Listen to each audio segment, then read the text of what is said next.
Chapter 116. Lanevus's child Christina didn't notice the seer's blank look. She took a peek at Angelica over at the reception desk, lowered her voice, and said, "I mean Lanevus's child." She extended her hand to point at the young lady with the sun hat and said, "This is my niece, Magos. Her mother is my elder sister. I'm very sorry and regretful that I thought Lanevus was an outstanding young man back then, and I introduced Magos to Lanevus, who was single. Then they became lovers. Magos' parents were happy with Lanevus at first too. They planned to pour all their savings into the steel company after they got engaged. Luckily, before that happened, Lanevus ran away. Their family didn't encounter any life-threatening losses.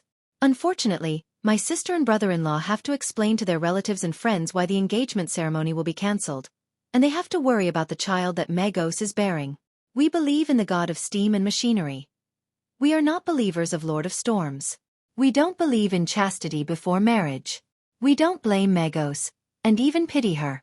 However, the existence of the child does make things difficult, especially since he has such a father. He took advantage of people both financially and sexually." Klein looked towards Magos, who was standing quietly next to her. He then realized that the lady was quite a beauty. She had a bright forehead, long blonde hair, and a pair of big eyes just like Christina's. She looked depressed yet calm, and her lips were tightly pursed together. What an infuriating swindler, and he even got away successfully. Klein cursed at Lanevus and said after some thought, "If it was a child that is already born, I do have a way to divine Lanevus's whereabouts using the child as an aid. But unfortunately, this would require us to wait a few months. Yes, this might be a reflection of the divination result earlier. Be patient and wait persistent without being greedy. Then there will be an opportunity of seeing the sunlight." "A few months," Christina mumbled to herself as she shook her head. "No, after such a long period of time, even if we find Lanevus, we wouldn't be able to get back our money." She looked sideways at Magos. Her voice lowered unconsciously as she asked, "Do you have anything that Lanevus carried around before?" "No," Magos answered clearly yet gently.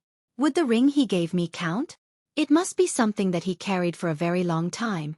Klein shook his head. Christina remained silent for a while and looked at Magos when she said, "You have to make a decision. I think keeping this child would make your future tough and thorny. Are you going to tell him that his father was a swindler and took away many people's money, including his mother's? Time to head to the clinic, to the hospital. Plus, this could help us to find Lanevus, to get what we lost." Hey, isn't such divination a little hardcore? It was not Klein's place to involve himself in the family matters of others. So, he could only wait patiently by the side as he lampooned inwardly from time to time. Magos lowered her head and looked down. She didn't speak for quite a while. Then, she touched her stomach and revealed a gentle smile. "He is different from his father. He will be a considerate and likable child. He will kick me lightly every day, telling me his mood. He will even hum a song, whistle and use music to help me sleep." Klein heard and suddenly felt something amiss. The former part of what Magos said seemed to be normal, but the latter part was like the ravings of a madwoman. Did she have a mental problem due to the incident? Klein raised his right hand to his glabella. He pretended to massage it to ease his weariness. Just then, Magos suddenly turned around and walked towards the door, leaving only one sentence. "Maybe his father will come back in secret after he is born, keeping a part of the money for his child." Klein never expected she would respond like that, and he was momentarily taken aback that he forgot to activate his spirit vision. Then, he watched helplessly as Magos left the club and walked down the stairs. Christina let out a sigh and said, "Sorry, Mr. Moretti. Sorry to bother you. We will look for one of Lanevus's personal items that he carried with him all the time." Klein nodded indiscernibly. He watched her walk downstairs and sighed as he shook his head. The next morning, Klein entered Blackthorn Security Company, greeted Roseanne, and asked, "Where's today's newspaper?" The sweet brown-haired girl rose and sized him up and said, puzzled, "Klein, you're so weird." "Why?" Klein asked in reply, smiling. Roseanne rolled her eyes and said, "You always read the newspapers during noon break because you have mysticism lessons in the morning. Old Neil is already waiting for you in the armory. I found out earlier that there would be a case offering a reward, so I want to read the newspaper to memorize the criminal's appearance. Perhaps I might one day come across the person?" Klein explained with a smile. "Is that so?" Roseanne picked up the day's newspapers and started flipping through them out of curiosity. "Wanted. Lanevus, right? Klein immediately answered yes. Yes. Wicked swindler. He stole about £10,000. Rosen read carefully for nearly 20 seconds before cursing suddenly in rage. Klein shared the same feeling. It's really ridiculous.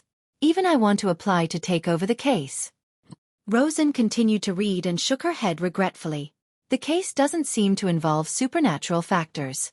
Even if it did, it would be past to mandated punishers under the Lord of Storms. Klein didn't quite understand what Rosen meant, but after he took the newspaper and read it, he sighed. Yeah, there were so many people cheated. There must be believers from all 3 major churches, and Lanevus's steelwork company was said to be located in the south. If a case was related to supernatural factors and involved only the believer of one god, it would be passed to the corresponding team. However, if it involved believers of the Evernight goddess, Lord of Storms, and the god of steam and machinery, it would be assigned based on jurisdiction area. The Nighthawks controlled the Golden Indus Borough, the North Borough, and the West Borough. The mandated punishers controlled the East Borough, South Borough, and the port, while the machinery hive mind troop was responsible for the university and suburb areas. As he flipped through the newspapers, Klein memorized Lanevus's appearance. He had a plump forehead, black hair, brown eyes, and a pair of spectacles with almost round lenses. He smirked faintly, looking as though he was mocking everyone. Besides that pair of spectacles, Lanevus didn't seem to have any obvious traits, and looked really ordinary. He chatted with Rosen casually, then passed through the partition, in preparation to head underground. Then, he saw the pale and cold corpse collector Fry and the white-haired black-eyed author Xueqi exiting the entertainment room and turning towards him. After a simple greeting, Klein watched his 2 teammates leave and discovered Dunn Smith in a black windbreaker standing by the side of the door he opened. "There's a case?" Klein asked curiously. At that time of day, there wouldn't be 2 Nighthawks heading out together for no reason. Dunn looked over with his gray eyes. He nodded and smiled. "There seems to be a paranormal incident in West Borough. I've sent Sika and Fry to check on it, but you don't have to worry about that. Until you master combat techniques, I don't intend to send you on any missions. I have to take responsibility for my team members." "Captain, you are such a nice person. Besides the receding hairline and bad memory, you are flawless," Klein complimented inwardly. He asked for confirmation. In other words, I only need to attend mysticism classes and combat training. I don't have to contribute anything, and I can still get my pay? "This is only temporary," Dunn confirmed. "I only need to attend classes and work out, and I'll get an ample paycheck." "It's great just thinking about it," Klein thought happily. "I hope there are no more coincidences." He prayed in silence. The days passed by peacefully until Friday. Klein completed his combat training and took a carriage back to Basic Street. Outside Henry's private detective company, he looked to the left and to the right. Confirmed that no one was watching him, he put on the gauze mask, lifted up the collar of his windbreaker, and quickly entered the stairway. Knocking on the door, Klein saw the middle-aged brawny man, Detective Henry, again. "Good afternoon, sir. One of the cases that you entrusted us with is done." The deep blue-eyed Detective Henry spoke with a hoarse voice from drinking and smoking. Klein intentionally lowered his voice and said, "Is it the information of the man that appeared at the Evil Dragon Bar? The man that bought the Spectator Potion's supplementary ingredients?" "Yes." Henry waved his smoking pipe. Then, he didn't say anything but look at Klein with a smile. Klein understood what the man meant, and he took out 4 one-pound notes and handed it over. "This is the second payment." He paused and added, "Write me a receipt." His private stash of money had been reduced to less than £1. "No problem." Henry coughed. He checked the anti-counterfeiting marks on the notes as he instructed his staff to bring over pen and paper. Then, he beckoned to Klein for him to have a seat while he quickly wrote a receipt and stamped a seal on the bottom. After completing everything, Henry took a puff at his pipe and said, "According to your description, my assistant and I waited at the Evil Dragon Bar for 3 days before finally meeting that man. He's quite an alert gentleman, and is good at observation. Thankfully, we're experienced. His name is Daxter Guderian, a doctor of the Green Hill Mental Asylum." Chapter 117. Contact Daxter Guderian, a doctor of the Green Hill Mental Asylum. Klein silently repeated what the detective had said, and started to think about the ways he could interact with this doctor whom he suspected to be a spectator from the Psychology Alchemists. He didn't want to take too much of a risk on this matter. He didn't want the Nighthawks to discover that he was problematic. He didn't want to lose the life he had now over a mere exchange of information and resources. Furthermore, this person was most probably a spectator. Anyone who hadn't undergone special training wouldn't be able to hide their motives and thoughts from a person like that. I'll get a proxy. Making me appear a little more mysterious? No, the more people involved, the easier it is for there to be problems. Yes. Perhaps I can hide the truth within the truth. I'll let that doctor know of my thoughts and feelings through my expression and body language, but not the whole truth. As Detective Henry described Daxter Guderian, Klein thought about what methods he could use to minimize risk without affecting the results he wanted. Slowly, he found inspiration in a detective film he had once seen. Well, I can try that, but I'll have to practice it repeatedly. Klein nodded inwardly before directing his full concentration on what Detective Henry had to say. Cuff. Henry cleared his throat and said, "We are still working on the request involving the Red Chimney. You should know that there are many buildings in Tingen that have similar characteristics. Of course, it would be much easier if you could provide us with more clues." Klein laughed dryly. "I wouldn't have had to make the request if I had more clues." Honestly, this long investigation had depressed him, for the person behind the scenes had obviously noticed Klein's divinations and had more than enough time to find another hideout. Thus, all he could do was hope that he could find relevant clues from the information of the tenants. And that alone cost £7. Just the thought of it made him feel the pinch. Klein grabbed his cane and left after Detective Henry finished his report. At 20 minutes to 9 on a Saturday morning, in an office of the Green Hill Mental Asylum, Daxter Guderian, who was wearing gold-rimmed spectacles, removed his jacket and hat and hung them on the clothes rack. He had just picked up his tin of coffee powder when he heard knocking on the door. "Please come in," Daxter said casually. The half-closed door opened, and a young man wearing a black windbreaker entered. Daxter didn't recognize the person that walked in, so he asked, puzzled, "Good morning, you are?"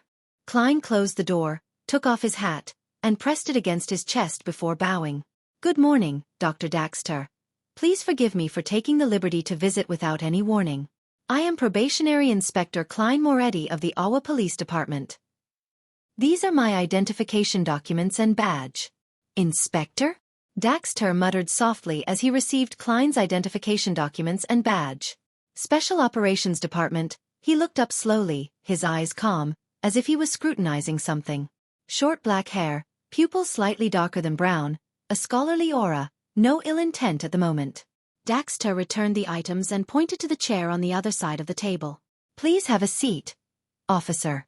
How might I assist you?" Klein sat down and placed his cane to the side.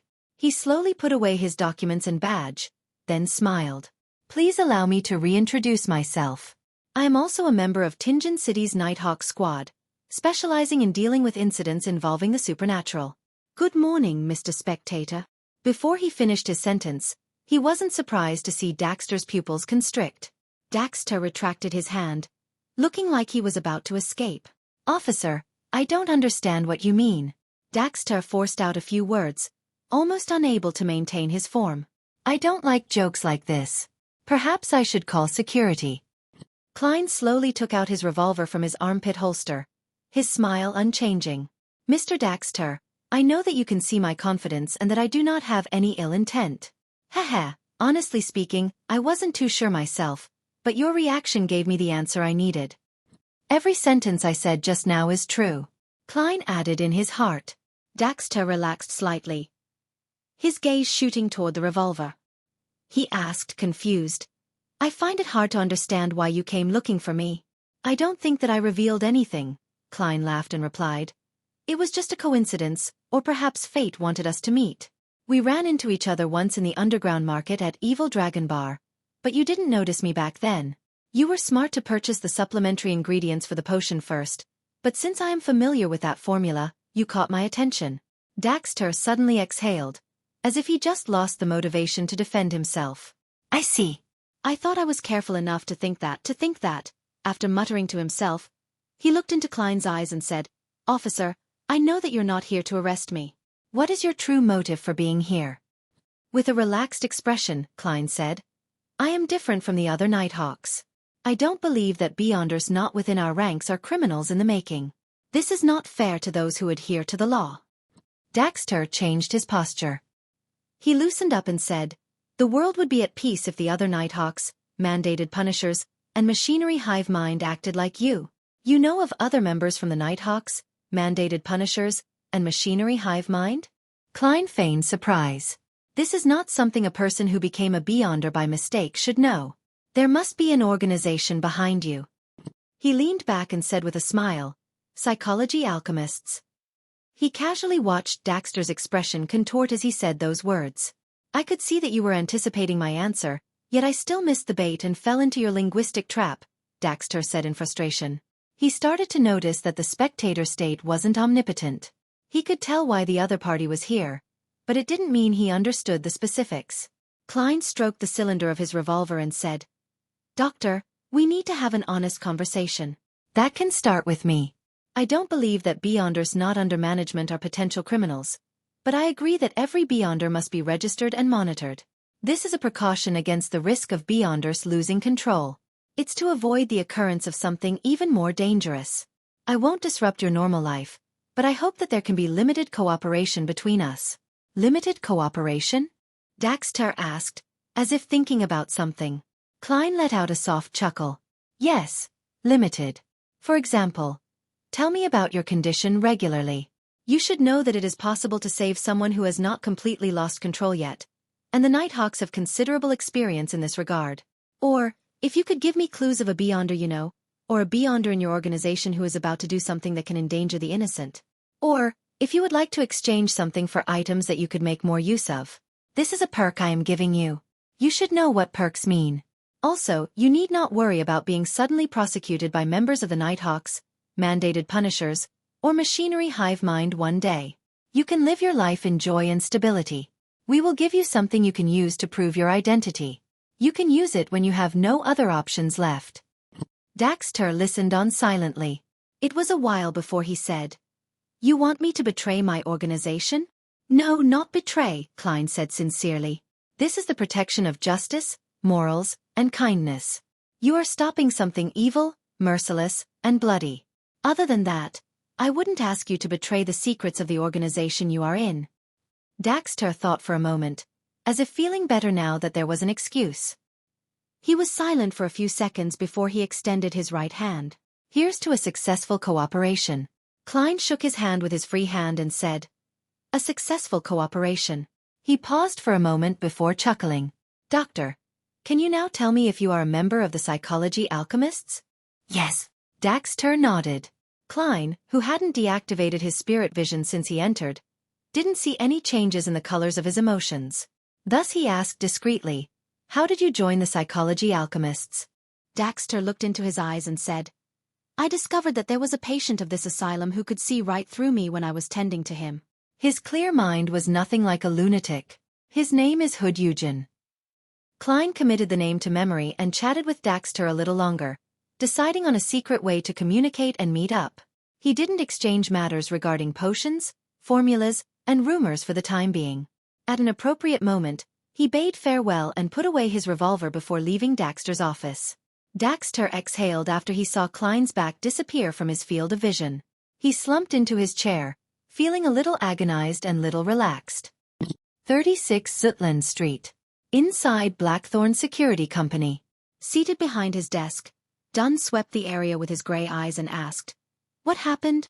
Klein, who was late by about half an hour, organized his thoughts and said, "Captain, I found a Beyonder and confirmed that he is a member of the Psychology Alchemists. He's an orthodox doctor and is willing to cooperate with us.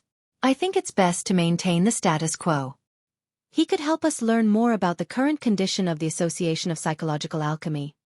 After pausing for a few seconds, Klein added, "I want to develop him into an informant for the Nighthawks, or a hidden external member."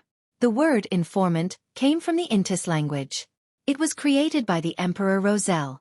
Dunn nodded slowly and said, "You handled the situation well, but it would be best to inform me when you face such a situation in the future. Give me that doctor's information and a written account of the way you handled the situation. I will give him something he can use to prove his identity. Also, don't speak of this to Leonard and the rest. Even though they are trustworthy teammates, the protocol clearly requires us to keep this close. You will be in charge of contacting that doctor in the future. Klein exhaled silently and replied with a smile, "All right." Chapter 118. August time flew by and Tingen bade farewell to the end of summer. The temperature hovered between 26 and 27 degrees Celsius. Whoosh! Klein stood up from the bathtub and took a stride forward, sending water droplets to the floor. He stood there naked, looking down at his abs. He flexed and saw prominent muscle lines appear. That was the result of his daily training. Besides, he appeared a lot more energetic. And just today, his combat teacher, Gawain, had started teaching him the basic footwork for punching and the techniques for delivering force. Tap, tap, tap. Klein stepped on the floor barefooted in the bathroom, either sliding forward or retreating before dodging to the right and swinging his fist while he made a defensive gesture. Phew! He stopped and let out a breath happily. He took the towel next to him and wiped himself down.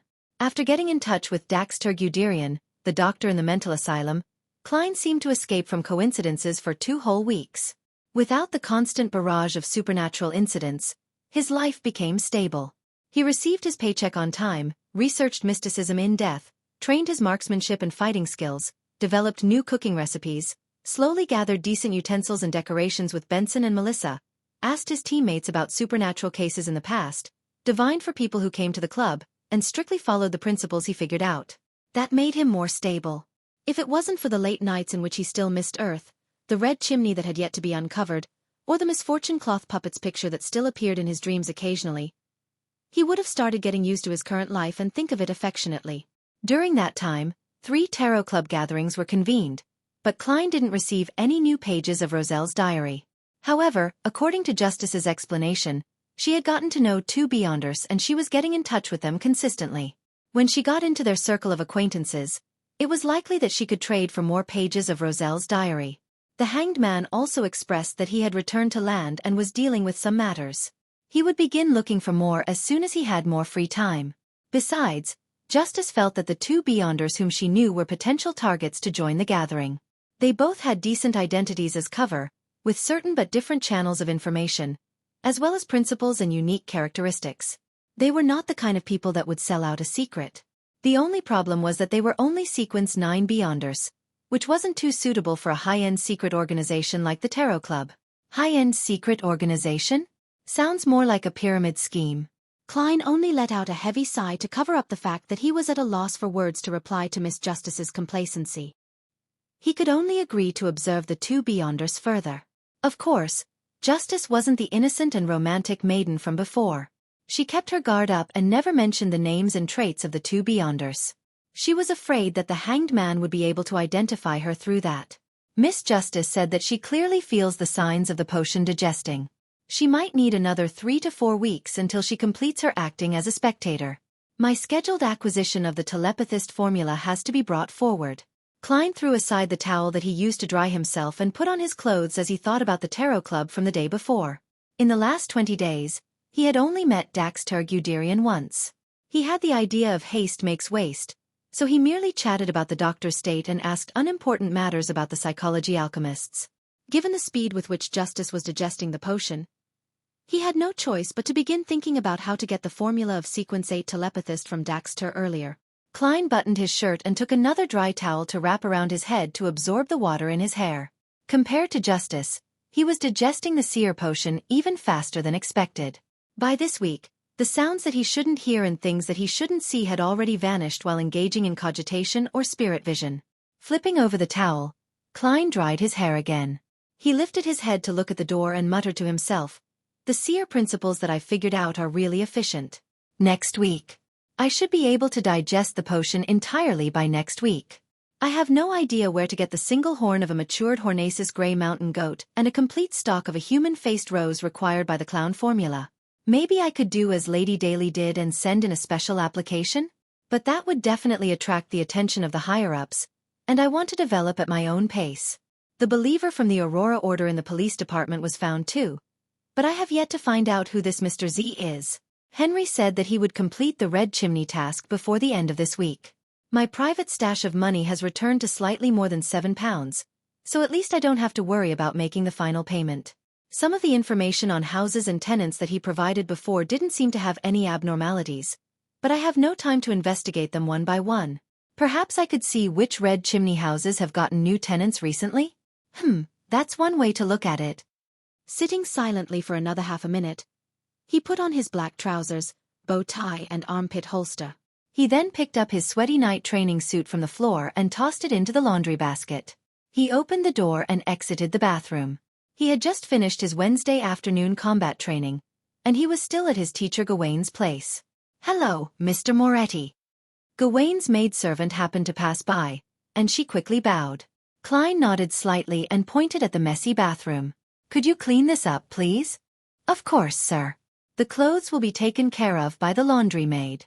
She'll come over at 6. The maidservant held her head low when she answered. Laundry maids had no accommodation or food included, so they weren't hired by only one household. They were normally contracted to handle the laundry from several households. Either they rushed around daily, washing one household's clothes before going to the next, or they would gather all the clothes from different households and take care of it all at the same time, before sending it all back. Only then could they barely make a living. Klein didn't say much but returned to the living room to bid farewell to the owner who was sitting on the rocking chair. He saw Gawain nodding lethargically, a light brown blanket covering his legs and the Awa Evening News in his hands. Klein knew for a fact that the gentleman bathing in the setting sun's glow was in his early 50s, but his listlessness made him seem like he was already in his 80s. During combat training, Gawain maintained silence and only gave pointers when he needed to. He wasn't one for casual chatting. Klein was so exhausted from the daily training that he had no intention of trying to engage in conversation. Thus, their relationship remained distant. From his demonstrations, Teacher Gawain's strength is still quite terrifying, and his steps are swift too. I reckon it wouldn't be a problem for him to fight 3 of me. He has the pay from the police station, and he also bought a plot of land in a village out in the Tinjin suburbs that provides a fixed rental. He hires a chef, a maidservant, and a laundry maiden.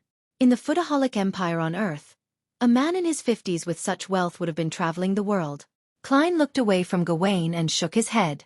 Then, he went to the clothes rack to take down his top hat and black windbreaker.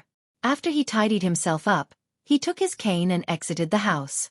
He walked along the weed-covered stone path towards the gates. Just then, he saw that there was a 2-wheeled carriage stopped outside the metal fence, and there was a man with a familiar face standing next to it. "Leonard?" Klein muttered, looking suspiciously towards his messy-haired Nighthawk's teammate. Leonard was dressed in a white shirt, black trousers, and buttonless leather boots as he twirled his hat in his hands. When he saw Klein come out from the house, he smiled and asked, "Are you pleasantly surprised?" "Only surprise, without any joy." Klein ignored Leonard's inappropriate behavior and looked into the fake poet's green eyes. "What happened?" Leonard put on his hat and said, "Captain wants you to work with me and Fry. Let's talk about it on the way." "All right." Klein followed him into the carriage. As the scene outside of the carriage flew past, Leonard took up the document bag by his side and threw it at Klein. Klein caught it steadily and took out a document. He then started reading carefully. August 11th, 11 p.m., at a workhouse in Westborough, the bankrupt Salas attempted arson to cause a tragedy. But in the end, he only managed to burn himself to death. August 11th, 10 p.m., harbor worker, Zid jumped into the Tussock River and ended his poverty-stricken life. August 11th, 8 p.m., in Iron Cross Street's Lower Street, Mrs. Lao Wis, who earned a living by selling matchboxes, died of a sudden disease. Klein was puzzled when he read the first 2 incidents. He found the deaths very ordinary and common. Not only should it have been beneath the attention of the Nighthawks, even the police force would avoid wasting resources looking into such obvious causes of death. However, when he read down the list, he slowly creased his eyebrows. After 2 pages, he suddenly lifted his head and looked at Leonard. "Isn't this too many?" When the number of ordinary deaths reached a staggering amount, it was difficult to call it normal. For once, Leonard nodded seriously and said, "The number of death incidents within the past 2 weeks are 5 times the normal rate." When the Tinjin Police Headquarters tabulated the data, they realized the problem and quickly passed it over to us, as well as the mandated punishers and the machinery hive mind. Although these death incidents appeared normal during initial investigations, Captain believes we should investigate them once more. It might require the help of divination or ritualistic magic. Klein said with a look of enlightenment, "I understand." Leonard snapped his fingers and said, "You, me, and Fry are in a team. He's waiting for us at Iron Cross Street's Lower Street. Sika, Royale, and Old Neil are in another team. Investigating corresponding incidents in the North Borough. Captain is staying in the security company to respond to any emergencies. Okay. Klein nodded solemnly and suddenly thought of something. He quickly asked, "Can I drop by my place and leave a note?" He had to tell his brother and sister that he couldn't dine at home that night because something has cropped up. Leonard laughed. "No problem. It's on the way." With that, Klein calmed down and read over the death incidents again, intending to find a link among the various names, times, and causes of death. Then, he suddenly realized something. Is this my first group mission after becoming a Nighthawk? Chapter 119. The True Lower Street Tingen City, 2 Daffodil Street. Klein, who had left a note, locked the door and walked briskly towards Leonard Mitchell, who was waiting by the side of the road. Leonard's short black hair had grown a little over the month, and the lack of any grooming made it look messy. Despite that, his messy hair still complemented his decent looks, emerald-colored eyes, and poetic vibes. It exuded a different sense of beauty. Indeed, any hairstyle depends on the face. Klein lampooned inwardly. He pointed in the direction of Iron Cross Street and asked, "Is Fry waiting for us there?" "Yes." Leonard smoothed his untucked shirt and said casually, "Did you notice any clues when you were looking at the documents?" Klein held his cane in his left hand as he walked along the side of the road and said, "No, I cannot find anything common in their times, locations, or causes of death. You should know that any rituals involving evil gods or devils must be conducted within a certain time frame or using a special method." Leonard touched the custom-made revolver hidden underneath his shirt, by his waist, and chuckled. "That isn't an absolute rule. In my experience, some evil gods or devils are easily satisfied, as long as they have a particular interest in what is being asked of them. Also, a good number of the deaths seem normal.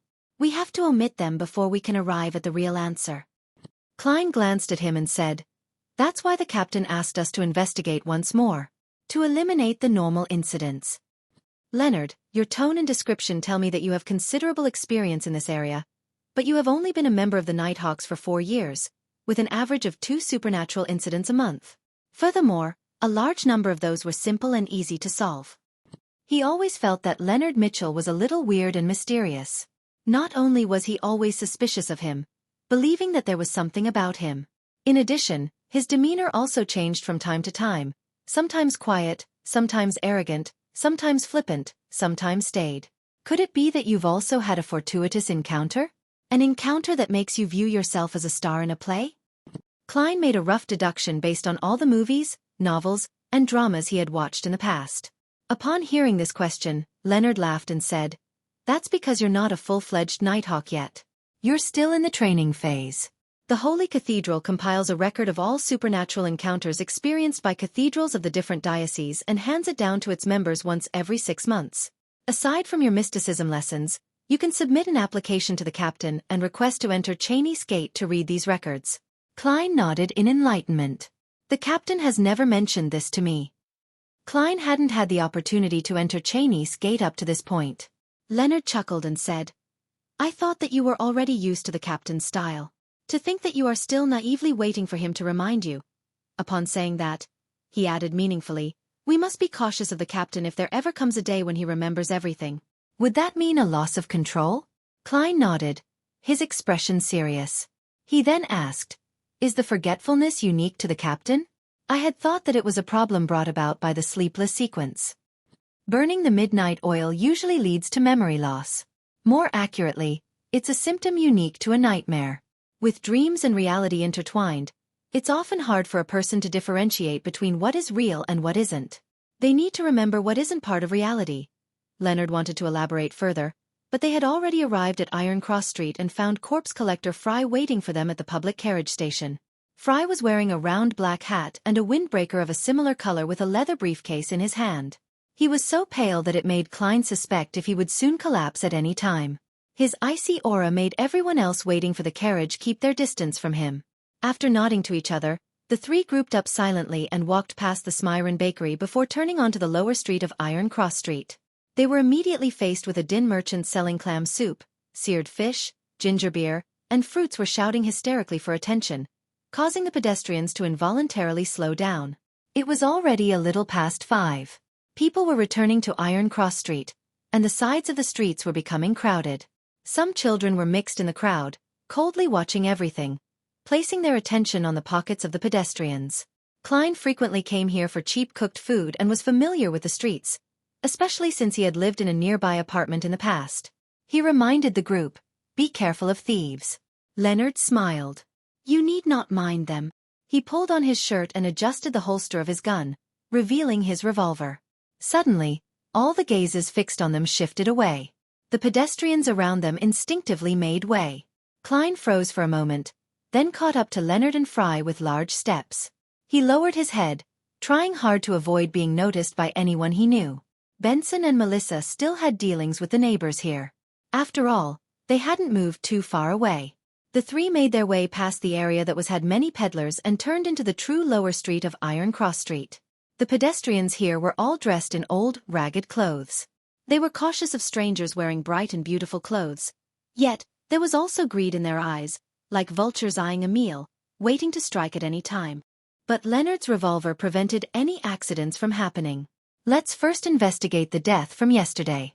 We'll begin with Mrs. Lanevus, a lady who glued matchboxes together for a living." Leonard flipped his notes and pointed to a place not far away, first floor, number 134. As the three of them walked forward, children who were playing in the streets and dressed in shabby clothes quickly hid by the corner of the road. They observed them with eyes full of curiosity and fear. "Look at their arms and legs, thin as matchsticks."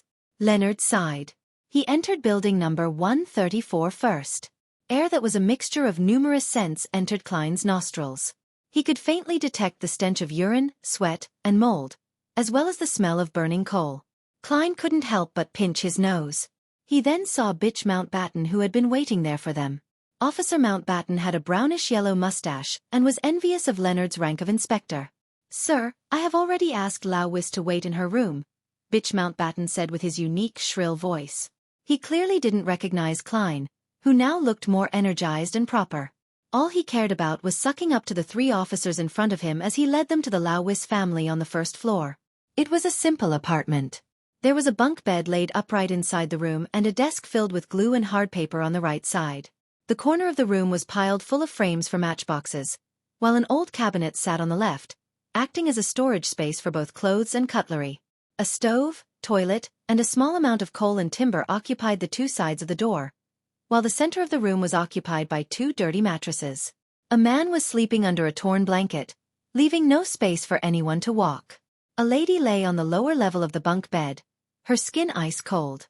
It was clear that she had lost all signs of life. Beside the corpse sat a man in his 30s. He had oily hair, looked dispirited, and his eyes had lost their luster. "Lanevus, these three officers are here to examine the body and ask you questions," Bitch Mountbatten shouted, without any regard for the sleeping man. The dispirited man looked up weakly and asked in surprise, "Didn't someone already examine the corpse and question me?" He was dressed in a grayish-blue worker's uniform which had visible signs of being mended multiple times. "Answer when I tell you to. Why do you have so many questions?" Bitch Mountbatten berated the man, then turned to Leonard, Klein, and Fry. "Officers, this is Lanevus. The person on the bed is his wife, who is also the deceased. According to our preliminary analysis, she died from a sudden illness." Klein and the rest tiptoed to the edge of the bed. The high-nosed, thin-lipped Fry did not say anything with his cold demeanor.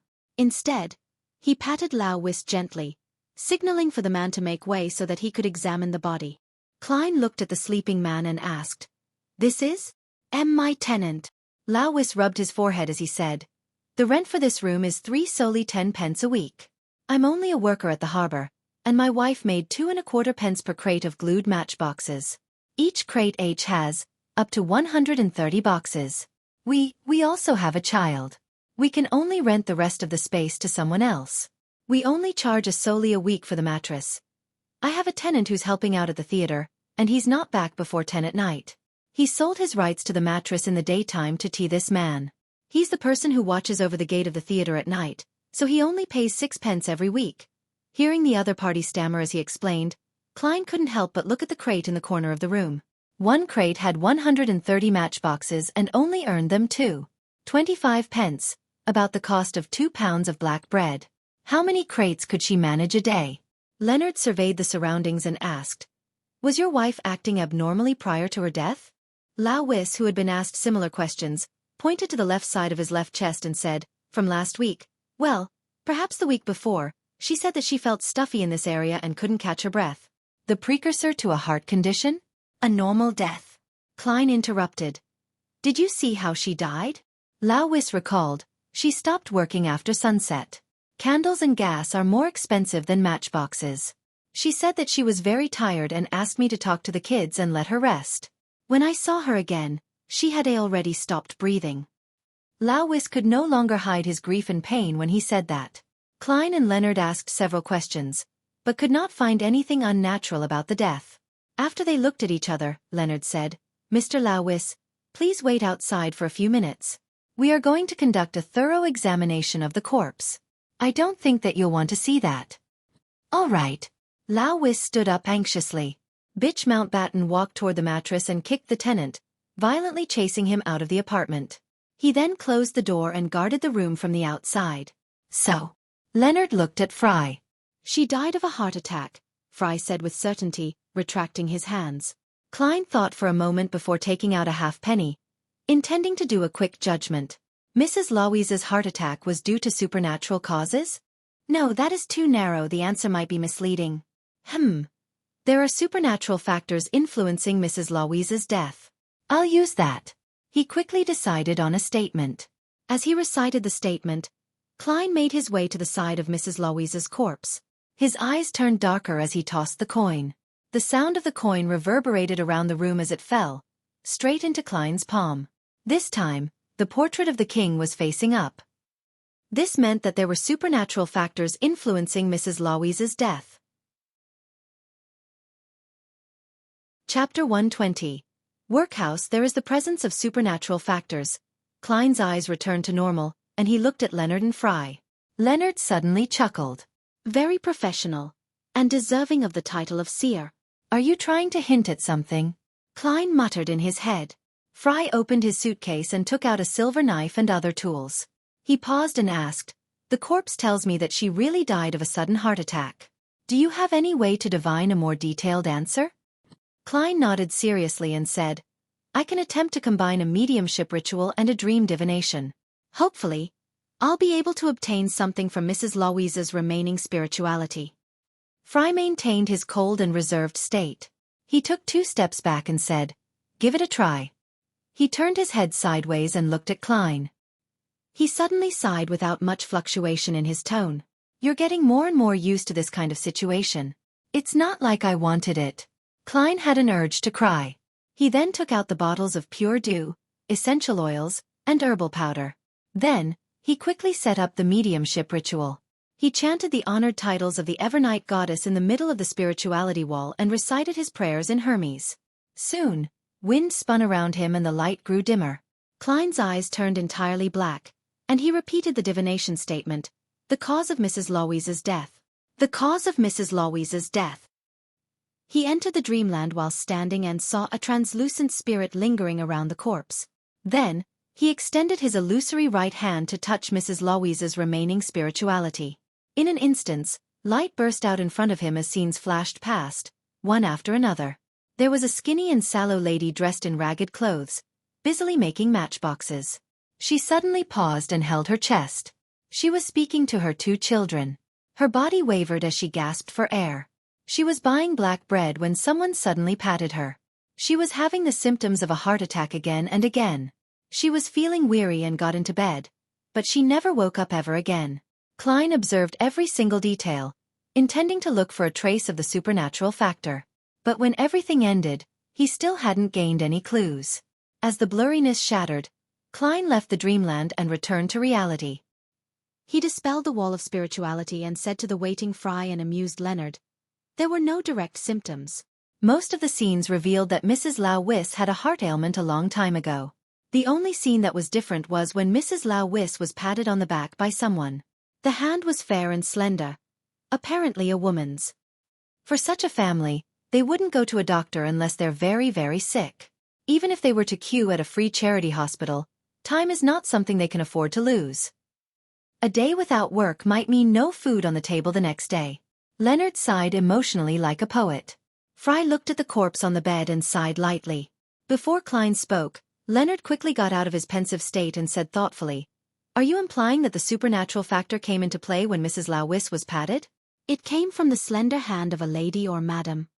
Klein nodded and replied, "Yes, but this is merely my interpretation. Divination is always unclear." The conversation ended. He and Leonard stepped back to the other side of the bed and allowed Fry to take out his tools from his suitcase without any disturbance, so he could do a further examination. After Fry was done, they waited as he packed up his tools. After cleaning up and covering the corpse, he turned around and said, "Her death was caused by a natural heart disease. There's no doubt about it." Upon hearing the conclusion, Leonard paced back and forth. He even walked to the side of the door, paused for quite a while before saying, "That's it for now. Let's head over to the workhouse in Westboro. We'll see if we can find other clues. Maybe we can link the two incidents together." "Okay, we can only hope," Klein agreed, still filled with puzzlement. Fry picked up his suitcase and while skipping and walking, he carefully went across the 2 floor mattresses without stepping on anyone's blanket. Leonard opened the door and walked out of the room first. He told Lawis and the tenant, "You can return home now." Klein thought for a moment before adding, "Don't be in a hurry to bury the body. Wait for another day, as there might be one more thorough examination." All right, officer." Lawis bowed lightly and replied in a hurry. Then, feeling numbed and lost, he said, Actually, I don't have the money to bury her just yet. I have to save for another few days. Just a few more days. Luckily, the weather is turning cold." Klein was shocked and asked, "You plan on letting the corpse remain in the room for a few days?" Lawis forced a smile and replied, "Yeah, thankfully, the weather became colder recently. I can move the body onto the table at night. When we eat, I can carry her to the bed." Before he finished what he had to say, Fry suddenly interrupted, "I've left you money for the burial next to your wife." After saying those words in absolute calmness, he exited the apartment directly, unbothered by Louise's shocked expression and gratitude that followed. Klein followed closely and thought of a question. If the weather was still as hot as June or July, how would Lawis deal with his wife's corpse? Pick a very dark night with strong winds. Throw the corpse into the Tussock River or the Coe River. Or just dig a hole and bury her. Klein knew that the law requiring a cemetery burial had been established more than 1,000 years ago, at the end of the previous epoch. The 7 major churches and imperial households from each country had approved the law in order to cut down on the number of water ghosts, zombies, and restless wraiths. Each country provided free land, while each church was in charge of keeping watch and patrolling. They only charged minimum fees for cremation and burial in order to pay for the necessary labor force. But even so, the truly poor still couldn't afford it. After leaving 134 Iron Cross Street at Lower Street, the 3 Nighthawks and Bitch Mountbatten parted ways. Silently, they took a turn to the nearby workhouse in Westboro. As they got closer, Klein saw a long queue. It was just like when the people from the Foodaholic Empire on Earth queued for a shop that gone viral on the internet. The place was packed. "There's about 100, no, closer to 200, he muttered in surprise. He saw the people queuing were in tattered clothes with numb expressions. They only occasionally looked towards the door of the workhouse impatiently.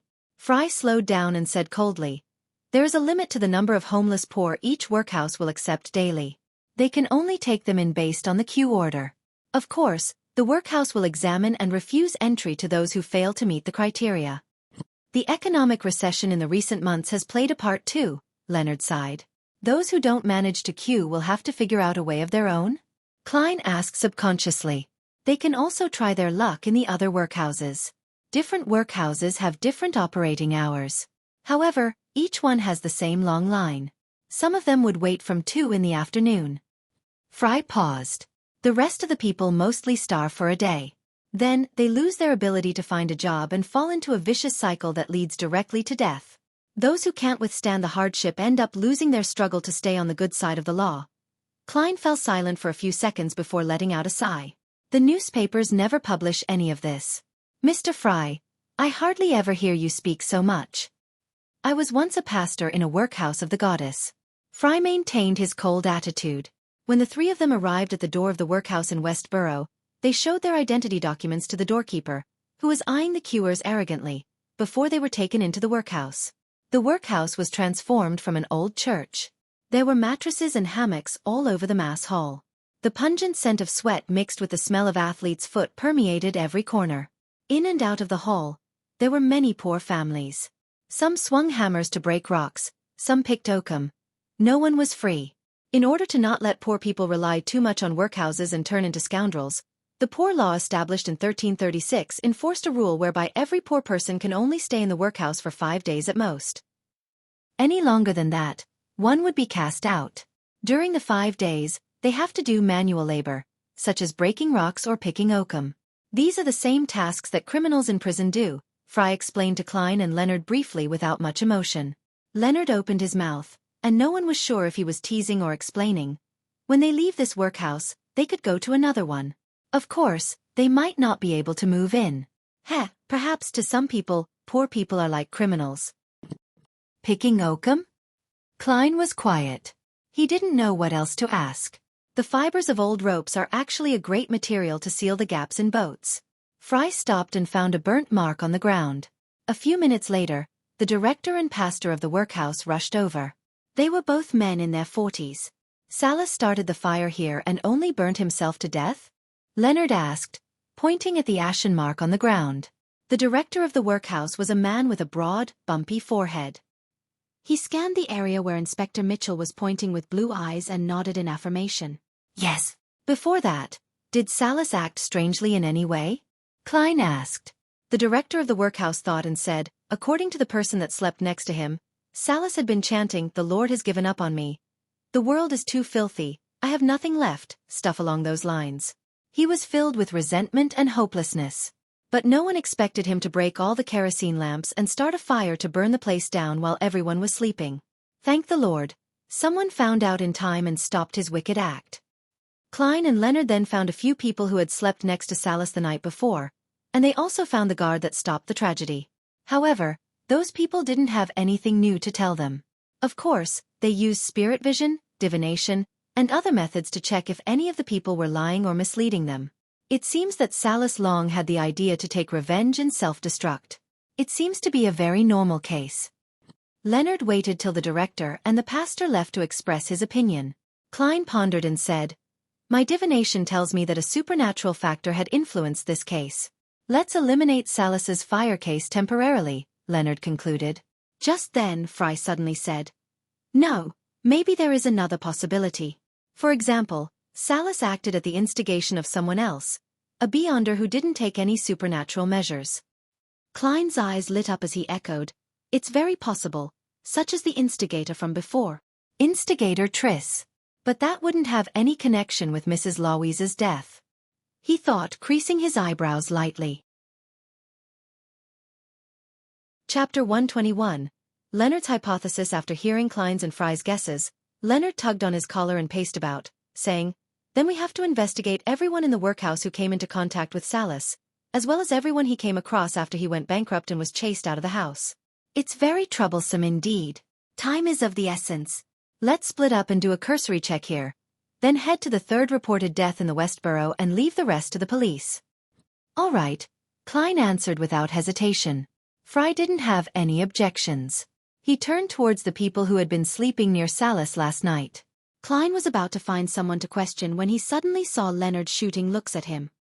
He was motioning at the side hall of the workhouse with his chin. What does he want? Klein was a little lost. He acted as though nothing had happened and strolled around the hall, then followed Leonard into the side hall while Fry was distracted. They made their way through the partition to a silent corner which had no one else around. "I have a hypothesis," Leonard suddenly said, stopping in front of a shattered window. Klein looked around in confusion.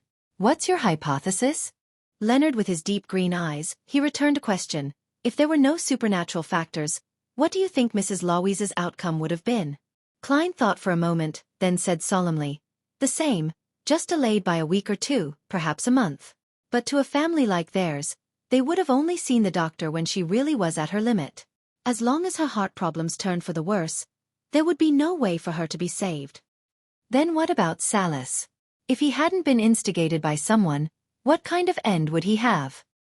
Leonard asked again.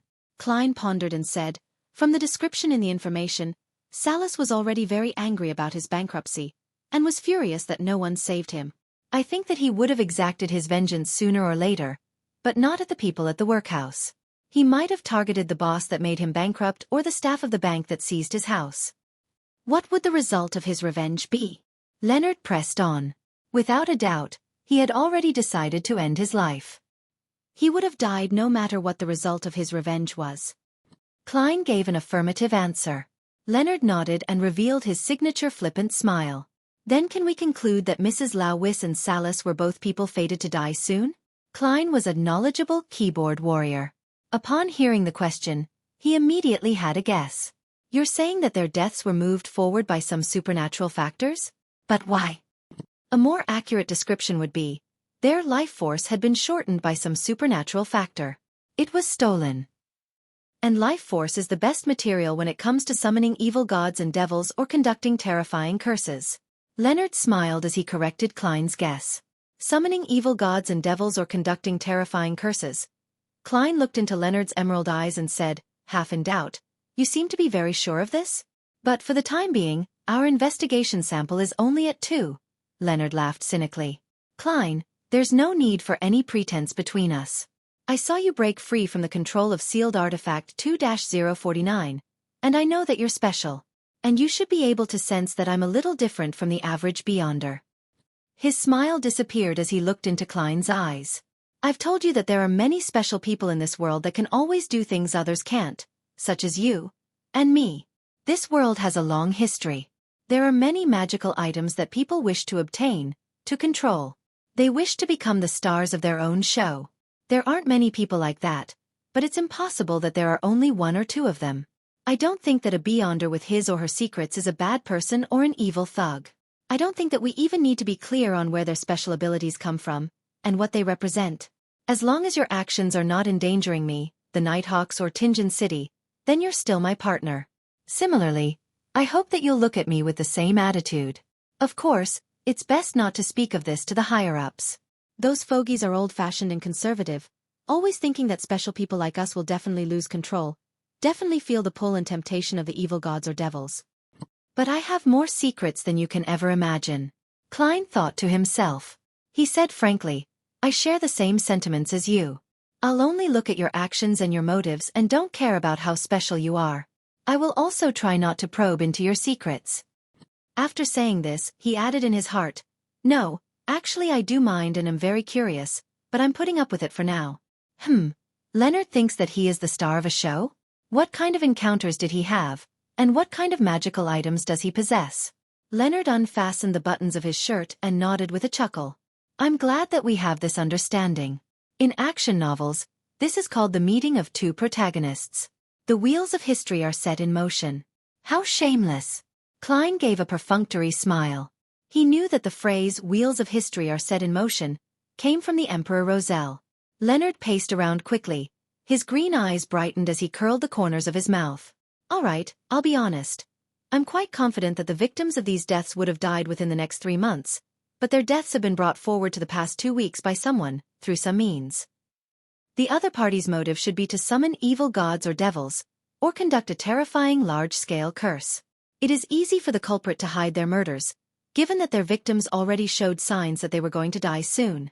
This wouldn't attract the attention of the police department, or be disrupted by the Nighthawks, mandated punishers, or machinery hive mind during the culprit's preparatory phase. Klein muttered to himself and analyzed the culprit's thought process. Leonard smiled and agreed, that's right. If 3 healthy, normal people were to suddenly drop dead, it would definitely attract attention and bring about an investigation. Then how are we going to find the altar used for the ritual? Regardless of whether the culprit wants to summon an evil god, devil, or conduct a terrible curse, he or she would need a sacrificial altar, a ritual. The harvested life force would also have to be stored in a similar place.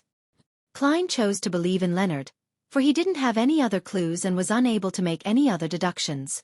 It doesn't hurt to try. Leonard laughed and said, Klein, isn't that within your professional domain? Can't you imagine what is happening around an altar like that? Without waiting for Klein to answer, Leonard described a thick aura of death with the altar at the center. There wouldn't be any living things other than the person conducting the ritual in a 10-meter radius. The surrounding temperature would be at least 5 degrees lower than the average temperature, with a cold wind blowing past it continuously. And the stolen life force of Mrs. Lanevus and the rest will remain within the altar, sealed by a wall of spirituality. Having said that, he looked at Klein and teased, I think that you would be able to divine roughly where an altar with the following qualities would be. Klein frowned slightly and replied solemnly, as long as it's within Tingen City. Furthermore, I would need a quiet place where I wouldn't be disturbed. My house, for example. I would also need the personal belongings of Mrs. Lawis and the rest, as well. Klein's heart also skipped a beat.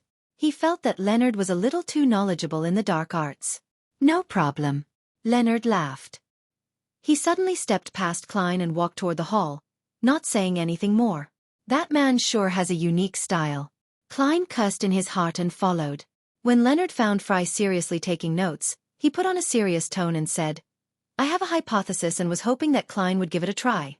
What hypothesis? Fry asked, appearing cold. I'll tell you if there is a result.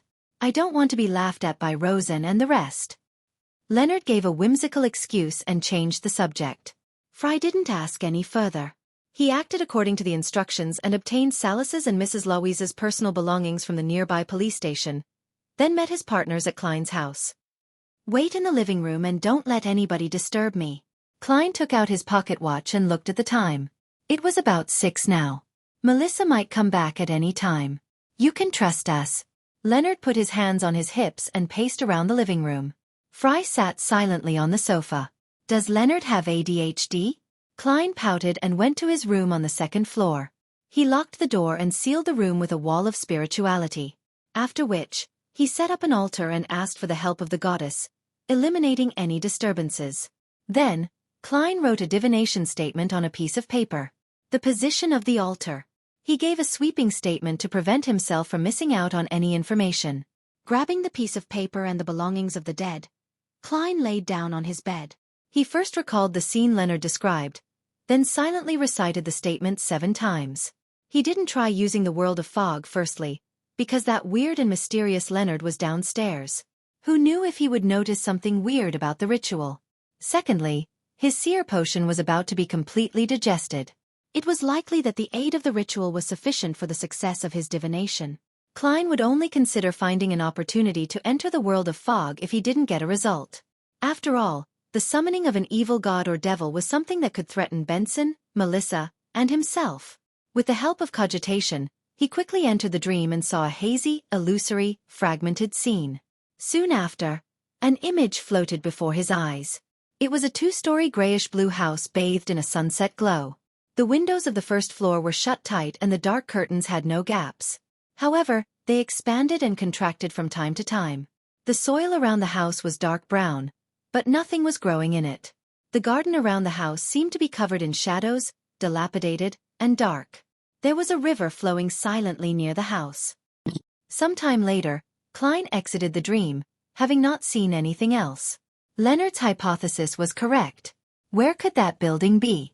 There are too many rivers in Tingen City, such as the West Borough, Southwest Borough, the harbor area, the university area. He opened his eyes and rubbed his temples as he thought, his expression serious. Chapter 122. Target Building 2 Daffodil Street. Inside the living room that was painted with the luster of dusk, Klein stood in front of the oriel window as he told Fry and Leonard. My divination revealed something. I saw a grayish-blue 2-story building in my dream. The windows on the first floor were all shut tight, and the curtains were drawn. It's surrounded by a few meters of brown soil without any greenery or flowers. It also has a terribly gloomy garden, just like the kind you find in a horror story. The only characteristic that can be used to identify it is a nearby river, a slightly broad river. It might be the Tussock River or Xueqi River. We could only find out through process of elimination. Hopefully we can still make it in time. The Tussock River was the biggest river in the Lone Kingdom, coming down from the northwest where the Mirminsk mountain was. It flowed towards the southeast, passing by the mid-sea sheer, Awa County, and then passing through the capital, Backlund, and into the sea near Pritz Harbor. The locations where it converged in Tingen City included the southwest corner of the West Borough and the harbor in the South Borough. The source of the Xueqi River came from the northern York Mountain as it passed through the University District in the East Borough, and locally merged with the Tussock River. Those were the 2 main rivers around Tingen. The rest could only be considered streams, and none of them had an expansive water surface. Upon hearing Klein's description, The pale and cold Fry nodded lightly in agreement. Since there were no other clues, process of elimination was the only efficient method. Just then, Leonard smiled and said, "Perhaps we can narrow down the possible locations of the target." "How do we narrow down the possibilities?" Klein frowned and asked in reply as he looked at the silver vine leaf pocket watch. Leonard chuckled. A criminal with a plan and a goal would select targets somewhere far away from the location of his altar. This is a result of their natural instinct, to be safe. Only when there aren't many soon-to-be dead people left in the areas far from his altar would he consider the nearer targets. So we should read through the information again. Exclude the areas where the number of death incidents rose rapidly above average standards. Klein's eyes lit up when he heard that. Brilliant conjecture. At the same time, he sighed inwardly, I really don't have the talent to be a detective. Fry nodded and picked up the documents on the coffee table and started reading it again. After a few minutes, he deepened his hoarse voice and said, "There really is such a region, and there's only one possibility." "Which area?" Klein asked. Fry passed the thick stack of information to Leonard, who was next to him. He pursed his thin lips and said, "Westboro." "It's the Westboro." Klein clenched his fist and immediately suggested, "Then let's search the southwestern area of Westboro." "That area isn't huge." "I agree," Leonard echoed as he waved the papers in his hands in agreement, as though he wasn't the one who suggested narrowing down the scope of their search. The two-wheeled carriage slowly drove along the muddy road. Beside them, the red and orange glow of the sunset reflected off of a broad river that was colored with the twilight radiance of the sunset. Klein and Fry looked out the windows from both sides of the carriage, inspecting one house after another. They were searching for a grayish-blue house with a dilapidated garden. If possible, they would take note if the curtains on the first floor was drawn. Leonard leisurely sat in his original spot, leaning against the wall of the carriage as he hummed a popular local tune. The dim scenery flew past, and Klein caught sight of a grayish-blue two-story building. From the corner of his eye in front of the building was a gloomy garden that appeared in ruins. "Found it," Klein said while suppressing his voice. Before he finished his sentence, Fry and Leonard squeezed over to look out the window. There was almost no space between them. As the carriage drew closer to the building, the dark curtains that were drawn on the first floor appeared before the three Nighthawks' eyes. Klein didn't even need to divine whether they had the right building. He was completely certain that it was the building that he saw in his dream. That was where the evil altar was set up. None of them stopped the carriage, but instead allowed the carriage driver to continue driving forward. They passed their target and continued away from it, as though they were just passing by. When they could no longer see the building when they turned around, Leonard told the driver to stop the carriage. "Klein, return to Zutland Street in this carriage and tell the captain to come here for assistance." Leonard snapped his fingers and smirked at his teammate. Is he thinking of me as a rookie and that I shouldn't be involved in such a dangerous mission? This fellow is still quite a nice guy. Klein was stunned as he realized what Leonard meant. Fry nodded in agreement. "You just started combat training and your job is a support role." "I know, and a person who could kill so many in order to hold a ritual won't be an easy opponent. Only the captain could make this situation less terrifying." Klein took a breath and agreed rationally. He looked at Leonard, then at Fry before forcing a smile and said, "Be careful." "Don't worry, I cherish my life a lot. Until the captain arrives, we'll only keep watch, and we won't get close." Leonard smiled. Fry didn't say anything but only picked up his suitcase. Klein was quiet for a while. He then took out a copper penny and said, "Let me divine once for you." He chanted, "What will happen here will lead to a good outcome." He flipped the coin at the same time his eyes turned dark. Dang! The coin flipped into the air, then landed firmly in Klein's palm. Klein looked and saw it was the king's head. He immediately let out a breath of relief. It's only a blurry symbol, so there are other interpretations. The most important thing is to be careful and prudent at all times, he explained to Fry and Leonard like a seer would do. Leonard had already turned around. He waved and jumped off the carriage. "As naggy as my 80-year-old grandma." Fry nodded seriously and got off with his suitcase. Watching both his teammates head towards the target building, Klein touched the revolver in his armpit holster and told the driver, "Zutland Street." The driver, who had been hired by the hour, didn't object but allowed the horses to continue the journey. 36 Zutland Street. When Klein entered the Blackthorn Security Company, Roseanne, Mrs. Oriana, and the others had already gotten off work. It was unusually quiet and dim. Dunn was sitting on the sofa in the guest area. The gas lamp was unlit, and he seemed to blend into the darkness in his black windbreaker. Found any clues? Klein, who was searching for the captain, was given a shock by Dunn's deep voice. Klein quickly turned around and looked into Dunn's gray eyes as he said, "Yes, we." He quickly told him about Leonard's bold hypothesis, his confirmation via divination, and the subsequent discovery of the house.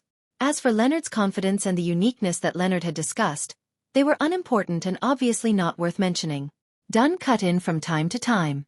When the briefing ended, he abruptly stood up and walked towards the door. When he was almost down the stairs, he turned around and said, "I almost forgot. You stay here just in case there are any emergencies here." "All right." Klein nodded solemnly. At that very moment, other than Kenley, who was on duty guarding Cheney's gate, the other Nighthawks were busy in the field. Dunn Smith ran down a few steps and suddenly stopped. As he put on his hat, he shouted at Klein through the door, "Lock the door and follow me." "Heh, we won't need you to join the battle. First, you can get a sense of the atmosphere, and second, we might require the assistance of ritualistic magic during the final search or inspection. Remember, until everything is over, you have to be at least 50 meters away. You cannot get close to the building." Klein was stunned and nodded firmly. "All right." The sun sank beneath the horizon, and the surging Tussock River turned eerie and dark. Dark clouds obscured the crimson moon, making the grayish-blue two-story building look like a monster hidden in the shadows. The garden before the building was extremely quiet. It was as though it didn't have any insects, nor any other forms of life. Klein looked at the scene from a distance, his palms sweating and his body shivering. He felt that there were countless terrifying things hidden, waiting, and hungry for a bloody feast. He watched Dunn, Leonard, and Fry move carefully towards the target building, blending into the darkness.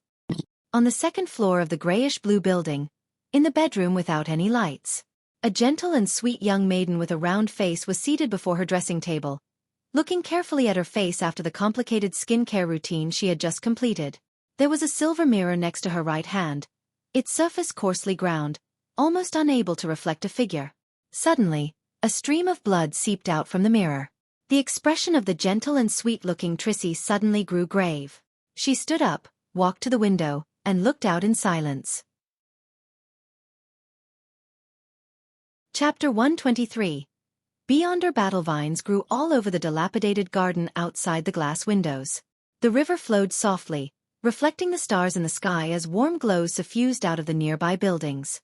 Everything was silent, as if awaiting the arrival of night.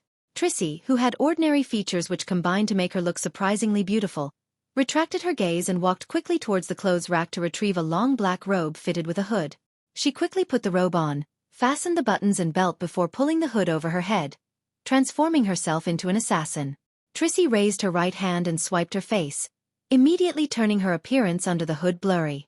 Right on the heels of that, she grabbed a handful of shimmering powder from the hidden pouch near her waist and scattered it over herself while reciting an incantation. Trissy's figure started to disappear bit by bit, her outline vanishing like how pencil marks were being erased by an eraser. She silently left the bedroom after completing her concealment spell. She moved to the opposite room and then opened the non-grilled window. With a light leap, Trissy stood on the windowsill and looked over the grassy plains to the back of the building. She looked down at the steel fence that had seemingly fused with the night. There, she saw Corpse Collector Fry, who was silently making his way over the fence. She took in a deep breath and fluttered down like a feather, stepping onto the grassy field without a sound. Fry, who was wearing a black windbreaker, cautiously surveyed the surroundings with his custom revolver in his hand, seeking out vengeful spirits or evil spirits that might appear. He could see such entities directly. Trissy approached Fry silently, made her way behind him. It was unknown when a dagger smeared with black paint appeared in her hand. Poof! She struck quickly, plunging the dagger into Fry's lower back. But at this moment, the scene in front of her shattered, as if everything was an illusion. Trissy realized that she was still standing on the windowsill, still looking over the grassy field and the steel fence. Except this time around, it wasn't only Corpse Collector Fry who was standing outside the fence. There was also Leonard Mitchell, who was aiming straight at the windowsill, as well as Dunn Smith.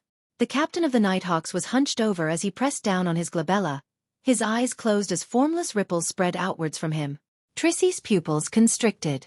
She understood that everything that had happened was just a dream. She had fallen asleep unknowingly. Bang, bang, bang. Leonard and Fry fired 3 shots, accurately hitting the invisible target who was still waking up from her reverie. Crack. Trissy's figure started to appear, first cracking, then completely shattering into fragments of a rough silver mirror.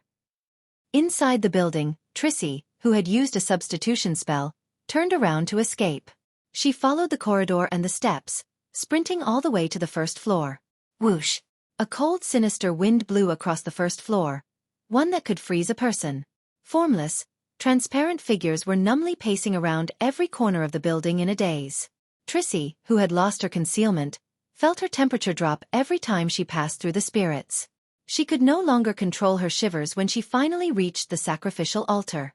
The altar was a round table, with a figurine of a deity carved out of bone placed in the center. This figurine was about the size of a grown man's head, with only a mere indication of her eyes, but the figure was that of a beautiful woman. Her hair extended from her head to her heels, each strand clear and thick, as if they were poisonous snakes or tentacles. There was only one eye situated at the tip of every strand of hair, some closed, others open. There were many puppets strewn around the figurine. The craftsmanship of the puppets was crude. Names and relevant information were written on the puppets. For example, Joyce Mayer. There were 3 candles on the table, flickering with a yellowish-green flame despite the cold, sinister winds. Trissy bowed at the deity's figurine and quickly recited her incantations. She then pushed away the puppets and extinguished the flames of the candles before picking the figurine up. Whoosh! The winds howled fiercely as they shook the closed windows violently. Clank! Creak! Shards of glass flew around in all directions. Fry, who had just made his way to the other side of the building, didn't dare to barge into the sacrificial altar recklessly. He shivered, feeling his blood turn cold and frosty. It was making his actions visibly slower. Suddenly, he felt tightness around his heels as though they had been grabbed by something invisible. An accentuated sense of coldness spread upwards from the point of contact. A Sequence 9 Beyonder would have turned completely numb by now. But as a corpse collector, Fry was no stranger to such situations. He turned his revolver to the side of his heels and pulled the trigger. It was as if he could see who the enemy was, and exactly where it was. Bang! A silver demon hunting bullet pierced the air, causing a shrill howl in response. The formless figure dissipated and Fry regained his ability to move. Elsewhere, Dunn Smith, who wanted to reach the second floor by avoiding a frontal assault on the altar, was similarly affected by the cold winds. His body froze as he stopped right outside a shattered window. Whoosh! The curtains behind the window lifted suddenly and engulfed Dunn, as if a monster had just opened its mouth to devour its prey. The curtain wrapped around Dunn's head, seeming to have been imbued with life. Dunn's facial features began to press through the constricting cloth. Dunn, who was about to be suffocated, stomped down with both feet. He straightened his knees and twisted his waist, loosening the curtain's grip with raw strength alone. He grabbed a corner of the curtain around his head with his left hand and yanked it away before tossing it toward the ground. Bang! He fired a shot at the other half of the curtain behind the window, stopping it from attempting another assault on him. The curtain stopped immediately as a dark red liquid oozed out from it. Whoosh! On the field, Leonard Mitchell was reciting his poems and was also hit by the cold, sinister winds infused with the intense sensation of death. His teeth chattered, making it hard for him to enunciate his poems. The messy weeds in the garden suddenly extended, wrapping themselves around his heels. A black shadow hurled itself at him along with the violent winds. Leonard, whose body had become rigid, failed to fire in time. He could only pull back his shoulder and raise his arm. Thud! The black shadow smashed into his forearm, the thorns on its body piercing his skin. It was a pretty bright red flower, its origins unknown. In pain, Leonard tossed aside the flower dyed with his blood. Bang! He fired a shot at the spreading vines, causing dark red liquid to ooze out. Tap, tap, tap. Leonard quickened his pace and charged towards the shattered window on the first floor where the altar was situated behind. The vines retracted abruptly from where he had previously stood, as if hiding from something invisible. Trissy took advantage of the chaos created by destroying the altar and a suspension-style ritual to conceal herself once again. She managed to fool the spirit visions of the Nighthawks and escape the pincer attack before making her way to a spot behind the 3 Nighthawks. She extended her right hand, immediately causing a cold wind to blow. It carried the flower dyed with Leonard's blood right into her palm. Trissy did not stop. With the flower in hand, She nimbly made her way over the steel fence and escaped in the direction of the tussock river. Leonard, who had just entered the first level, turned his head abruptly, as though he was listening to something. His expression changed. He frantically pulled up his sleeve and looked at the wound caused by the flower. With his constitution, the wound had already stopped bleeding. There was only some red swelling that remained. Leonard's expression became grim. He pinched his left index finger and pulled his fingernail straight out. His face contorted in pain, but he did not pause. As he recited something silently, he sliced open the coagulated wound with the fingernail. When the fingernail was dyed with his dark red blood, he pulled out a few strands of hair from his scalp and wrapped the fingernail with his hair. Beside the tussock river, Trissy slowed down. She shot her gaze toward the flower in her hand. She was chanting something as a ball of black, illusory fire suddenly appeared in her palm. The flames enveloped the flower, burning it to ashes. After completing this, Trissy jumped into the river and submerged herself. At the same time, Leonard tossed the blood-stained fingernail wrapped in his hair to the corner. He saw it burn and release a foul stench. The fingernail and hair disappeared quickly, leaving only some dust behind. Leonard heaved a sigh of relief. He entered the first level through the window and said to Dunn and Fry, who were destroying the altar, "The target has escaped. But it's all right. Our primary objective was to stop the ritual." Dunn sighed and looked at the puppets on the table. She was very cautious and very powerful. She sensed us approaching her ahead of time, otherwise, she should be, at the very least, a sequence 7 beyonder. Give Klein the signal. Ask him to come over. Through the brief interaction in the dream, he had determined that the enemy was female. Chapter 124. Wrapping up work. Klein was hidden in the shadows of a building dozens of meters away from the target building. He heard the faint sound of gunshots and the howling of violent winds. If the enemy runs towards me, should I draw my gun or should I pretend that I didn't see him? He thought as he shivered in cold sweat. A beyonder that could, through various means, cut short the lives of others definitely wasn't a sequence 9 or sequence 8 beyonder. They certainly wouldn't be someone that a seer like him could fight against face to face. Even if he sacrificed himself, he might not be able to slow the target down enough for Dunn and Leonard to catch up with him. It was fortunate that the Evernight goddess, the mistress of disaster, seemed to hear her loyal guard's prayers. No one ran towards the location where Klein was hiding. After a few minutes, he heard a melodious song coming from the target building. Cocking his ears to the side so he could hear better, Klein confirmed that it was the popular local tune that Leonard Mitchell always hummed. It was filled with bass words. Phew! He let out a breath of relief. He held his gun in one hand and his cane in the other. He then walked out of the shadows towards the target building. The popular local tune was the meeting signal that he had agreed upon with Dunn and the rest.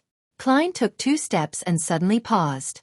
He leaned his cane against the metal fencing and switched the revolver to his other hand. Then, he took off the silver chain inside his sleeve and let the topaz pendant hang down naturally. Klein waited till the topaz stabilized and immediately closed his eyes and entered a cogitation state. He recited a divination statement. The singing earlier was an illusion. The singing earlier was an illusion. After repeating 7 times, he opened his eyes and saw the pendant spinning counterclockwise. It's not an illusion. Klein put away his pendulum, grabbed his cane, and quickly got close to the arch-shaped metal gate leading to the target building. He then passed the black cane to his right hand and held it with the revolver. He extended his hands to touch the fence, intending to push it open, but he suddenly felt a piercing chill. It was as though someone had poured a bucket of ice down his neck without warning. Klein hissed and jerked his hands back, his teeth clenched. It's just like winter here. Under the dim starlight and distant street lamp, he looked through the garden behind the metal fencing. He saw the withered branches, fallen flowers, and leaves covered with white frost on the brown soil. Amazing! Klein marveled in his head. He bent his fingers and tapped his glabella to activate his spirit vision. He returned his silver-inlaid cane to his left hand and pushed it against the fence to open the closed gate. The gate squeaked, and he passed through it sideways. He stepped onto the stone path that led directly to the grayish-blue building. On both sides of the path were twisted plants that seemed to resemble ghouls in the dark. The scene reminded Klein of various horror stories and paranormal films. He subconsciously slowed down his breathing and walked faster. However, after just a few more steps, someone suddenly patted his left shoulder. Badump! Badump! Klein's heart skipped. then started thumping rapidly. He raised his right hand, aimed his revolver, and slowly turned around to look. In the dim light, he saw a flimsy branch that had nearly fallen off. This is what we called scaring ourselves? Klein twitched the corner of his lips, waved the cane, and knocked the branch off. He continued moving forward as faint sobs sounded in his ears. Blurry, translucent shadows appeared before his eyes. These shadows had swarmed over after feeling the breaths of a living person and the warmth of flesh and blood. Klein jumped in fright and immediately ran into the door of the grayish-blue building. This is what the captain meant by getting a sense of the atmosphere? It's much scarier than the last time I helped Sir Deweyville. The resentment of that aggrieved spirit is more rigid than the shadows. She hadn't taken the initiative to attack back then. He thought as he walked towards the altar in the middle of the living room. It was a round table full of crudely made puppets. 3 unlit candles stood amidst the puppets. Dunn Smith stood right before the altar with his back to Klein. He took one puppet after another and looked at them. Corpse Collector Fry looked at the floating shadows and extended his hand in an attempt to comfort them, but all his hand did was pass through them helplessly. The shadows didn't attack him, seemingly recognizing him as one of their own. When Leonard Mitchell noticed Klein's arrival, he changed his tone, turning his voice softer but charming. Calm as the morn without a sound. Calm as to suit a calmer grief. And only through the faded leaf, the chestnut pattering to the ground. In the soothing recitation of the poem, Klein seemed to see a clear lake reflecting the moonlight and a crimson moon hanging quietly, high in the sky. The restless shadows calmed down and stopped chasing after the warm breath of the living nighthawks among them. Dunn put down the puppet in his hand, turned around, and said to Klein, "This is a ceremony for a terrifying curse. It's fortunate that we've already destroyed it. First prepare a ritual to comfort the remaining spirits, then try to communicate with the spirits of the dead and see if you can get any clues from them." Klein, who realized that he was no longer a burden, immediately held his chest out and said, "Yes, Captain." He reached the altar in a few steps and extended his hands to sweep the puppets off of the round table. At that moment, he noticed from the corner of his eyes that every puppet had a name and a corresponding message. "Captain, did you discover anyone you know?" Klein asked in passing. Then, he glanced at Dunn as Dunn looked at him. Both of them fell silent. I'm so silly. Why would I ask any questions that tests the captain's memory? Klein nearly covered his face and sighed. If it were any other boss, they would definitely find an opportunity to make my life difficult because of this. Luckily, the captain will forget about this. I wonder if that's an advantage or a disadvantage. He thought, half glad, half joking. After a short silence, Dunn seemed to finally be capable of differentiating reality from the dream world. He replied, "There's someone you know." "Who?" Klein stopped, his hand still extended to put a candle back to where it was supposed to be. "Joyce Mayer, the survivor of the Alfalfa tragedy." Dunn replied simply. "Joyce Mayer? Anna's fiancée." Klein suddenly thought of Salas in the workhouse. He seemed to have been instigated and misled by someone, causing him to bring forward his rage and committing arson. Klein retracted his right hand and said in a deep voice, "Instigator Triss?" He used the lives that were cut short as a sacrifice, intending to curse all survivors of the Alfalfa tragedy, because he didn't know who uncovered his involvement and lodged a police report. If Triss took revenge directly, it would have been impossible to wipe out all the targets scattered throughout Tingen. After 2 or 3 murders, he would have been noticed by the Nighthawks, mandated punishers, and the machinery hive mind. Then, he would have lost his chance to continue his murdering spree. Klein filled in the blanks of why Triss had started all this. Dunn nodded first, then he shook his head. Not all survivors, but only survivors in Tingen. His curse ritual can only affect the people within this range. Besides, the host of the ritual is a female, not Triss. Klein creased his eyebrows and asked, "Perhaps it's an expert that the Theosophy Order sent to help Triss?" "Yes, the origins of the Theosophy Order might involve the Demonist sect. It's fairly normal for their experts to be female." Dunn smiled and said in his deep voice, "I agree with your judgment. Although we only encountered that woman and not Triss, there are guesses that we can make. Such as, the woman and Triss don't stay together. Or, that Triss was out looking for people who are dying soon." Klein didn't say anything further. He set the 3 candles in place, took out the full moon essence oil, crimson sandalwood, and other ingredients, and set up the altar quickly. After he used a silver dagger to make a sealed wall, he started praying to the Evernight goddess, the mistress of calm and silence. He prayed that the shadows inside and outside the house would be comforted completely. Unfortunately, in the subsequent attempt to communicate with the spirits of the dead, Klein could only see a little of what the spirits had seen before their deaths. There weren't any useful clues. After settling the shadows into a peaceful sleep in the dark night, he ended the ceremony and removed the spirituality wall. He then shook his head and told the others, the backlash from the disrupted ritual caused severe damage and the remnant images of the host were lost. Dunn wasn't surprised. He pointed at the stairs and said, "Let's look around on the second floor and give it another try." "Okay." Klein, Leonard, and Fry nodded in agreement. The three Nighthawks went up the stairs to the second floor and parted ways to search through each room. In the end, they met in a bedroom that was filled with a faint aroma. They saw messy dresses lying around and open boxes.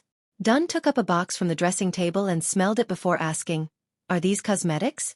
To be exact, they are skincare products. Ever since Emperor Roselle, they were not lumped together with a broad term, Leonard explained with a smile. "Captain, as a gentleman, there are certain things you have to know." Klein didn't join their discussion but cast his gaze towards the mirror on the dressing table. There was an obvious crack on the mirror, and there were shattered pieces on the rug beneath. The Beyonder left in a rush. "She didn't destroy it entirely," he suddenly said in a deep voice. "Maybe I could give this a try." "I'll leave it to you," Dunn replied in confidence. Klein quickly brought the candles up from the first floor and lit them in front of the shattered mirror. Under the dim, flickering candlelight, he took out the items like full moon essence to create a spirituality wall.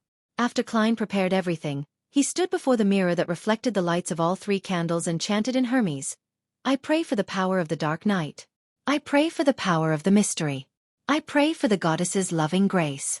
I pray for the mirror to receive a brief restoration. I pray for it to show every person that it reflected in the past month." As the incantation was being recited, a strong wind suddenly howled within the spirituality wall. The shattered pieces of the mirror swirled off the ground and returned to their original locations. The mirror that was covered in cracks suddenly rippled with a gloomy brilliance. Klein wiped his hands over it, and a human figure suddenly appeared in the frame. But that figure wasn't Klein. It was a gentle and sweet-looking young maiden with a round face. Perhaps it was because the mirror was broken, or perhaps it was because the backlash of the interrupted ritual that affected the second floor as well. Her facial features were blurry and her actual appearance wasn't exactly clear. But even so, Klein found the person unusually familiar. Chapter 125. Bold idea. When faced with a strange sense of familiarity, other Sequence 9 Beyonders might try their best to recall or even disregard and forget about it. But a seer was different. Klein immediately ended the ritual and dispelled the wall of spirituality.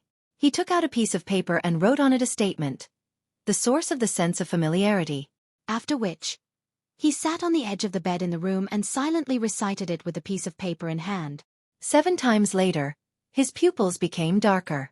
He fell asleep with the help of cogitation and started conversing with his own spirituality. In the hazy, contorted world, Klein saw a carriage. He saw a young lady wearing a long gray dress. This lady had smooth black hair, her face a little round. She had a gentle and pleasant demeanor, but her body was shivering unnaturally. The image flickered and once again, Klein saw this young pretty lady at the underground market. She was squatting and conversing with someone. The dream receded quickly and Klein woke up, understanding why the image he saw in the mirror was so familiar. He had met this person before. The first time was at Daffodil Street, in the district near Iron Cross Street. The captain and the rest were chasing down instigator Triss that night. There must be a connection. Klein thought for a few seconds, then set up the ritual once again. He asked for the help of the goddess to sketch the portrait of the enemy in his memory. Dunn and the rest had been waiting silently, without interrupting Klein unnecessarily. Only when he was done sketching did they crowd over and inspect the portrait. "You met her before?" Dunn asked. Klein nodded slightly and answered simply, "Yes. I saw her at the public carriage stop on Daffodil Street the night when you were going after the instigator. It was in the district near Iron Cross Street." "Then there's a good chance that she was the enemy just now. The partner of the instigator." Dunn nodded in thought. Leonard suddenly chimed in. "Don't any of you feel that this portrait is very familiar? She looks a lot like instigator Triss." Klein froze, immediately casting his gaze at the portrait again and studying it carefully. "Yeah, they look very similar indeed."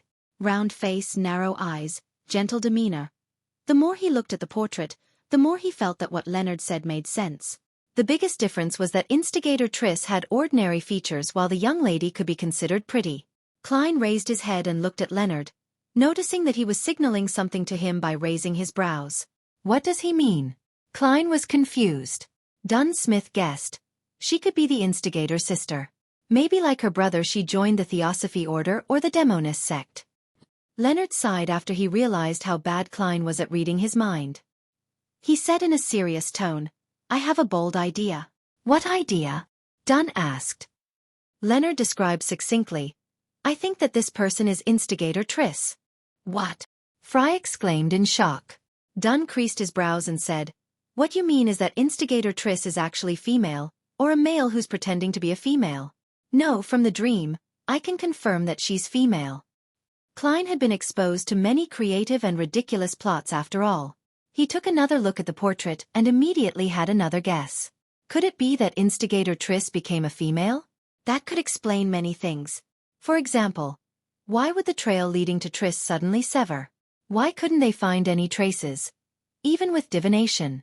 Perhaps because there was a fundamental change to their target. The only question was how he could change into a woman in such a short span of time. And it appeared to be rather simple. He had pretty decent looks after his transformation even. I mean, to be honest, she's pretty attractive. Klein thought, distracted. Leonard nodded in relief. Yes, that's my theory. This can perfectly explain why instigator Triss had seemed to vanish. It also fits with the strange fact that the upper echelons of the Demonist sect are all female. Dunn and Fry were momentarily at a loss for words. Even though they had seen many monsters and wondrous things, it was their first time dealing with a transformation like this. What you mean is that there are a considerable number of women in the upper echelons of the Demonist sect that used to be men? Dunn asked. He didn't wait for an answer before saying, That could be possible. Perhaps it's the unique characteristic of their potion. Klein shivered a little as he listened. He felt that the potion of the Demonist sect was a trap. Let's hope that a similar potion doesn't exist in the pathway of the seer. No, definitely not. That is the pathway of the Demonists. Even the name of the potion sounds wrong. But I still don't know what the corresponding sequence 1 to seer is. Klein subconsciously started praying to the goddess. Can potions accomplish such a thing? Fry asked with a little disbelief. Leonard laughed and threw up his hands. Even a mid to low sequence potion can cause unimaginable changes. After all, they all originated from the creator. Dunn turned to look at Klein. Try to divine where the target will appear next. All right. Klein went over to the pile of dresses and picked out one with mixed emotions. He spread it over the carpet. He held his cane over the dress and recalled the target's features and relevant information. He then began to recite in his heart. Triss. No, Trissy's whereabouts. 7 times later, Klein's pupils turned from brown to black. Wind started to blow around him.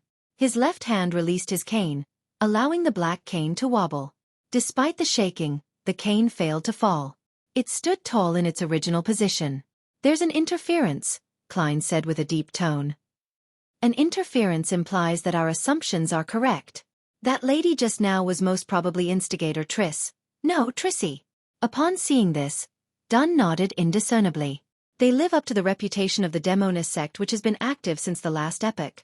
Since Triss had transformed into Trissy, Dunn deduced that she wasn't part of the Theosophy Order, but the Demonist sect. Surveying the surroundings, Dunn sighed and said, We can search for her through different means, such as where these clothes came from or the owner of this house. We can also get the police department to patrol the train stations and piers. We might be able to get some clues like that, but Trissy will definitely have had enough time to leave Tingen. Yes. I'll try it again above the gray fog when I'm back at home. Klein was cautious of people like Trissy who wanted to unleash a massacre on a whim. He wanted to desperately find her and execute her on the spot. Leonard, head to the police department and gather a group to wrap up things here. Klein, you can go back and rest now. Dunn rubbed his temples and paused for a few seconds. He said to Klein, partially to test him and also to teach him. How would you have handled this evening's mission? Assume that me, Leonard, and Fry are the only members on your team. Klein creased his brows and thought for more than 10 seconds. I'd first use divination to ascertain if the ritual would take effect soon. If the answer was negative, Then I'd stick to observing and not approach. Then I'd notify the police department to deploy personnel around the area, as well as gather at least 5 cannons to bombard the entire building till wherever Trissy was hiding was leveled. She could either be blasted to death in the building, or attempt to flee amidst the cannon fire. This would easily expose her. Until then, I would station you and the rest at different spots. He got more and more excited as he continued. He felt that his idea was simple and effective, barbaric and decisive. It was very safe and very appropriate. Dunn, Leonard, and Fry were dumbfounded. They didn't say anything for a long time. Captain, is that not a good idea? The excited Klein's heart thumped rapidly when he saw that they had no reaction. Dunn was silent for a few seconds before he said, "No, it is a good idea. But the premise is that we have to confirm that forceful destruction of the altar wouldn't create a more disastrous outcome. Sigh. As longtime Nighthawks, we're accustomed to relying on ourselves, our powers as Beyonders, and guns in all circumstances. We're not used to allowing normal people to come into contact with supernatural incidents. All right, I was always an ardent fan of firepower bombardment," Klein added in his heart. Klein and Leonard walked to the carriage station about 500 meters away before they saw it. After waiting for a while, they returned to Iron Cross Street. One went to the nearby police station, while the other returned to Daffodil Street. When Klein arrived at his front door, he adjusted his clothes and made sure that everything was all right before fishing out his keys and opening the door. Melissa and Benson were in the living room, quietly doing assignments and reading books respectively under the light from the gas lamp. Benson must be tired after toiling at work the entire day. Yet, he perseveres in his studies after he comes home. What a determined man. I can't do that. All I can think about now is lying down. Klein glanced at his brother and smiled, giving a silent greeting by raising his hand. Benson smiled and said, "I now understand the price behind a handsome salary. There's a price for everything in this world. There's something we must give before we can gain anything in return," Klein said, leaving his cane on the rack next to the door. "That's apparently something Emperor Roselle said, right?" Melissa stopped writing and looked up. The Tingen Technical School was different from universities and public schools. There was only 2 weeks for summer break, from late July to early August. Their lessons resumed the moment the hottest days were over. "Is that so?" "I don't remember," Klein replied, his expression a little rigid. He took off his hat and headed upstairs. He intended to divine Trissy's whereabouts as soon as possible. Suddenly, he heard his stomach rumble. He felt intense hunger pangs. "All right. I haven't had dinner. But the note I left said that the security company would provide food and asked them not to leave any food for me. Seriously, Captain, you actually forgot about it." Klein's expression changed several times as he intended to pretend that he was full. At that moment, Melissa turned and looked at him. She pointed to the kitchen and said, "We left a small piece of lamb chop and a bowl of thick vegetable soup for you. There are a few sticks of bread left too." After saying this, she buried her head back into her work and muttered to herself, "I felt that meals provided by work wouldn't be too good, probably making people lose their appetite." Chapter 126. Divination isn't all-powerful, sis. You worry too much. No, you're just so meticulous. Klein was suddenly energized. He smiled and said, "Melissa, your concern is very reasonable. It's true that I'm actually a little hungry. Yeah, let me change and take a shower." Although his mouth was already watering, it was even more important to confirm instigator Trissy's whereabouts. No one knew what insane measures that bastard would take in order to exact revenge on society. "Okay." Melissa didn't lift her head but continued her revision. Tap, tap, tap. Klein ran to the second floor and entered his bedroom. He locked the door, took off his jacket and armpit holster. Then, he took out a simple silver knife from the drawer.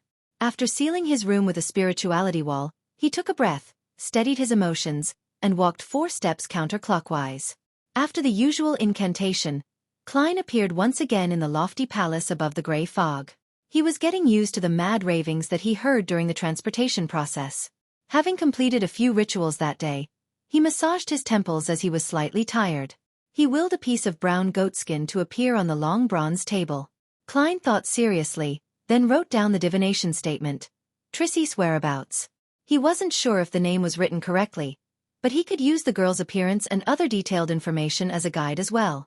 He held the goatskin and leaned back into the chair. He recalled the things related to Trissy in his head, then recited the divination statement 7 times. He emptied his mind, closed his eyes, and entered a dream state with the aid of cogitation. In the illusory scene amidst the fog, he saw a steam engine that spurted dense smoke and sparks. He also saw the rows of leather seats in a clean train carriage. The gentle and sweet-looking Trissy with her round face and long eyes sat near a window. There was a checkered fishnet hat on the table before her. Klein made repeated attempts to confirm the train number, but he failed to discern it. Soon, he couldn't stand the pressure and left his dream. The long bronze table and illusory crimson stars appeared before his eyes again. I could only confirm that Trissy took the steam locomotive and left Tingen. There weren't any more clues.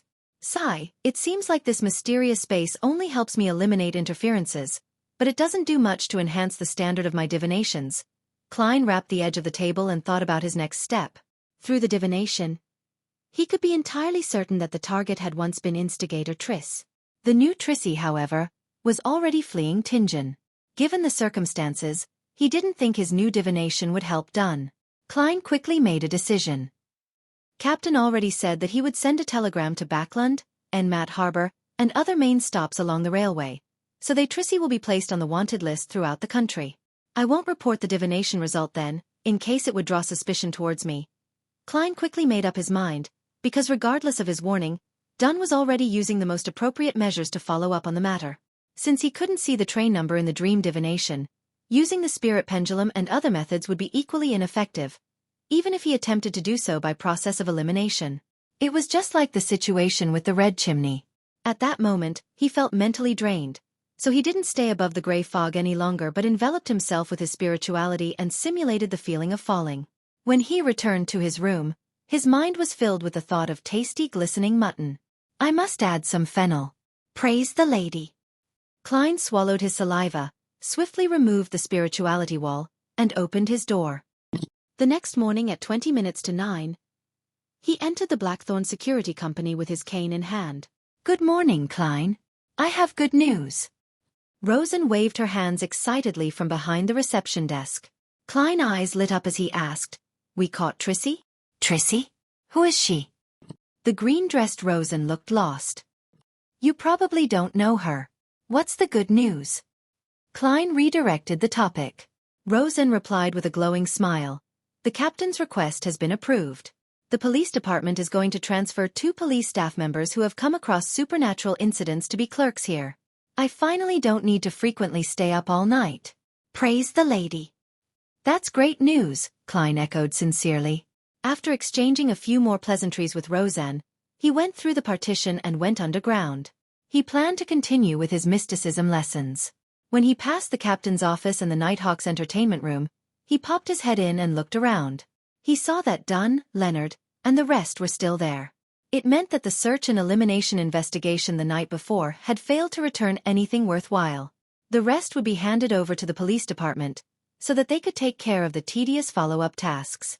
At first, Klein wanted to chat with the captain to get an update on the situation, but he saw that captain was busy typing telegrams, so he decided not to disturb him.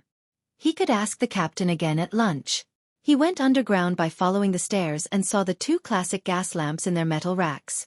He saw the ever-quiet corridor which was lit up by the light behind the glass. He breathed in the cold but refreshing breeze, took a few steps, and suddenly stopped. He suddenly looked towards the gas lamp and his eyebrows gradually creased. He had made a crucial mistake. A mistake that could only be made by someone with knowledge from Earth. In his divination above the gray fog the night before, Klein had seen Trissy taking a steam locomotive. Hence, he subconsciously believed that it was something happening at that moment. But, this world had yet to invent electric lights or similar equipment. When the sky grew dark, there were almost no steam locomotives in operation that ferried humans. Klein, who was accustomed to trains which operated at night, had instinctively missed out on that fact. In other words, it wasn't something that happened last night. It was a scene from the future, which meant that it was going to happen that day or the day after. Klein's heartstrings tightened and he paced back and forth. Then he went upstairs again. He knocked and opened the door to the entertainment room, and he saw that Leonard was reciting a poem by the window, looking helpless. Klein ignored Kenley, Royale, and Sikatron who were playing cards. He looked towards Leonard and said, I have a question for you. Would it be that you want to learn tricks to entertain the ladies? Leonard teased, putting down selected poems by Roselle. He exited the entertainment room and followed Klein halfway down the stairs that led underground. He then looked into Klein's eyes and said with a chuckle, "It seems like you did a successful divination last night."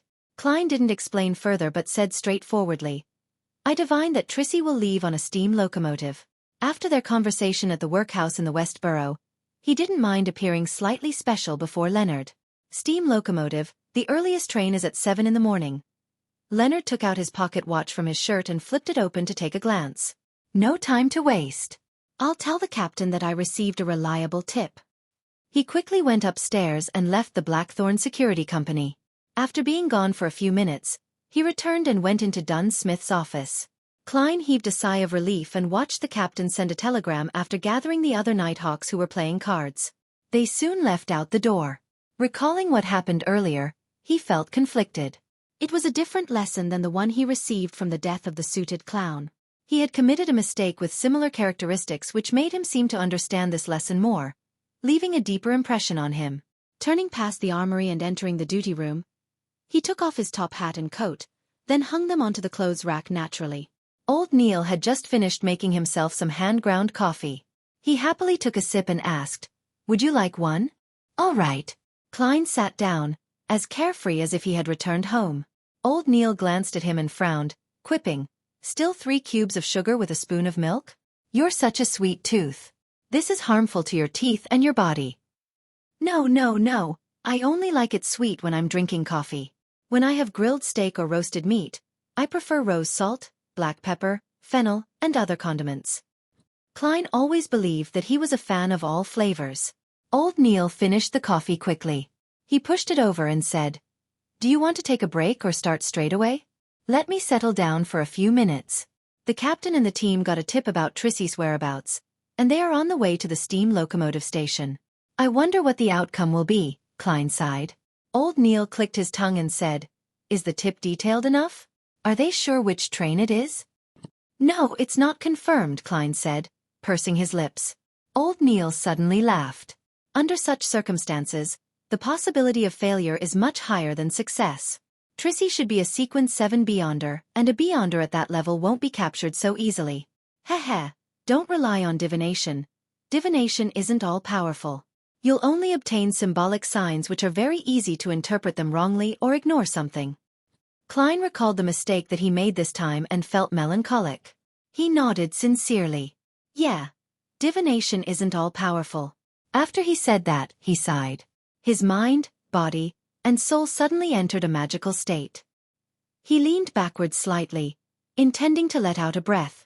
Just then, he suddenly heard an illusory shattering noise in his ear. He felt something dissolving inside him, blending together with his spirit. Klein half closed his eyes and experienced the unique and indescribable feeling in silence. Klein didn't need anyone to tell him that it was a result of the complete digestion of the seer potion. The first town that the Tussock River passed by after it flowed through Tingen City was called Wienia. It was also the first stop from Tingen to Backlund for the steam locomotive. On the platform, Trissy changed into a long beige dress and put on a woman's circular hat. Fine fishnet gauze hung down from the edge of her hat, covering half her face. Her appearance became blurry and indiscernible. She had already sent a telegram to her partner in Tingen, to remind the other person to be careful. She told them that she had used money she burgled to buy a steam locomotive ticket to Backlund. The reason Trissy didn't get on the train from Tingen but went downstream to Wienia was because she still had her instinct and rich experience as an assassin. A train let out a long and sharp whistle as the long metal behemoth chugged to a stop next to the platform while spurting smoke and sparks. Trissy didn't carry any luggage and entered the first cabin. At the same time, she decided to get off the train after 3 stations and enter Backlund through other methods. In the basement of St. Selena Cathedral, Klein closed his eyes and leaned backwards in his seat. He took in the complete digestion of the potion, and he faintly saw one illusory star after another. Those stars seemed to share a baffling connection with him, and they seemed to want to lump together and fuse as one. After the indescribable feeling of hunger and thirst receded, Klein returned to normal and stopped having any additional experiences. But my mind feels a lot more relaxed and pure. He opened his eyes and thought. At that moment, He knew that he had become a real complete seer. Chapter 127. Laying the foundations. The light of the gas lamp glowed through the glass, illuminating the guardroom. Old Neil finished flipping through his newspaper, took a sip of coffee, and looked at Klein. How do you feel now? Have you calmed down? Or do you need a glass of wine, or an advance on your salary, or a day off? Klein, who had completely digested the seer potion, was attempting to change his switch that activated his spirit vision with cogitation. He didn't want it to be too obvious. The present him no longer needed to rely on a physical motion to activate his spirit vision. Therefore, he could use a more concealed approach to achieve his goal. For example, stroking the joints of his middle finger with his thumb in quick succession, or clicking twice with his left molar. Klein considered the situations in which he needed to use his spirit vision while holding a revolver in one hand and a cane in the other. Finally, he settled on clicking his molar. His left molar would be used to activate the spirit vision, and his right molar to deactivate it. After repeatedly suggesting to himself, he completed the change. He then opened his eyes and smiled. I was merely too concerned about the captain's operation. I don't need to calm myself down. At the same time, he clicked his left molar twice and attempted to activate his spirit vision. He wanted to familiarize himself with this method as quickly as possible. Cough, cough, cough. Old Neil started coughing violently. He coughed till his face turned red, like a cooked lobster. What happened? Klein froze before asking in concern. He scanned Old Neil's aura seriously, only to notice that the colors representing his health were still normal, only a little dull due to his age. Old Neil coughed for nearly 20 seconds before earning respite. He felt for his cup of coffee and slowly took a sip. Everyone makes mistakes, ahem. I choked on my drink just now. Shall we begin our mysticism lessons for today? All right. Klein silently clicked his right molars twice. Klein was elated, yet frustrated that he had completely digested the seer potion a week or two ahead of his prediction. He was naturally glad that he was freed from the risk of losing control and would advance soon, obtaining even more beyond powers.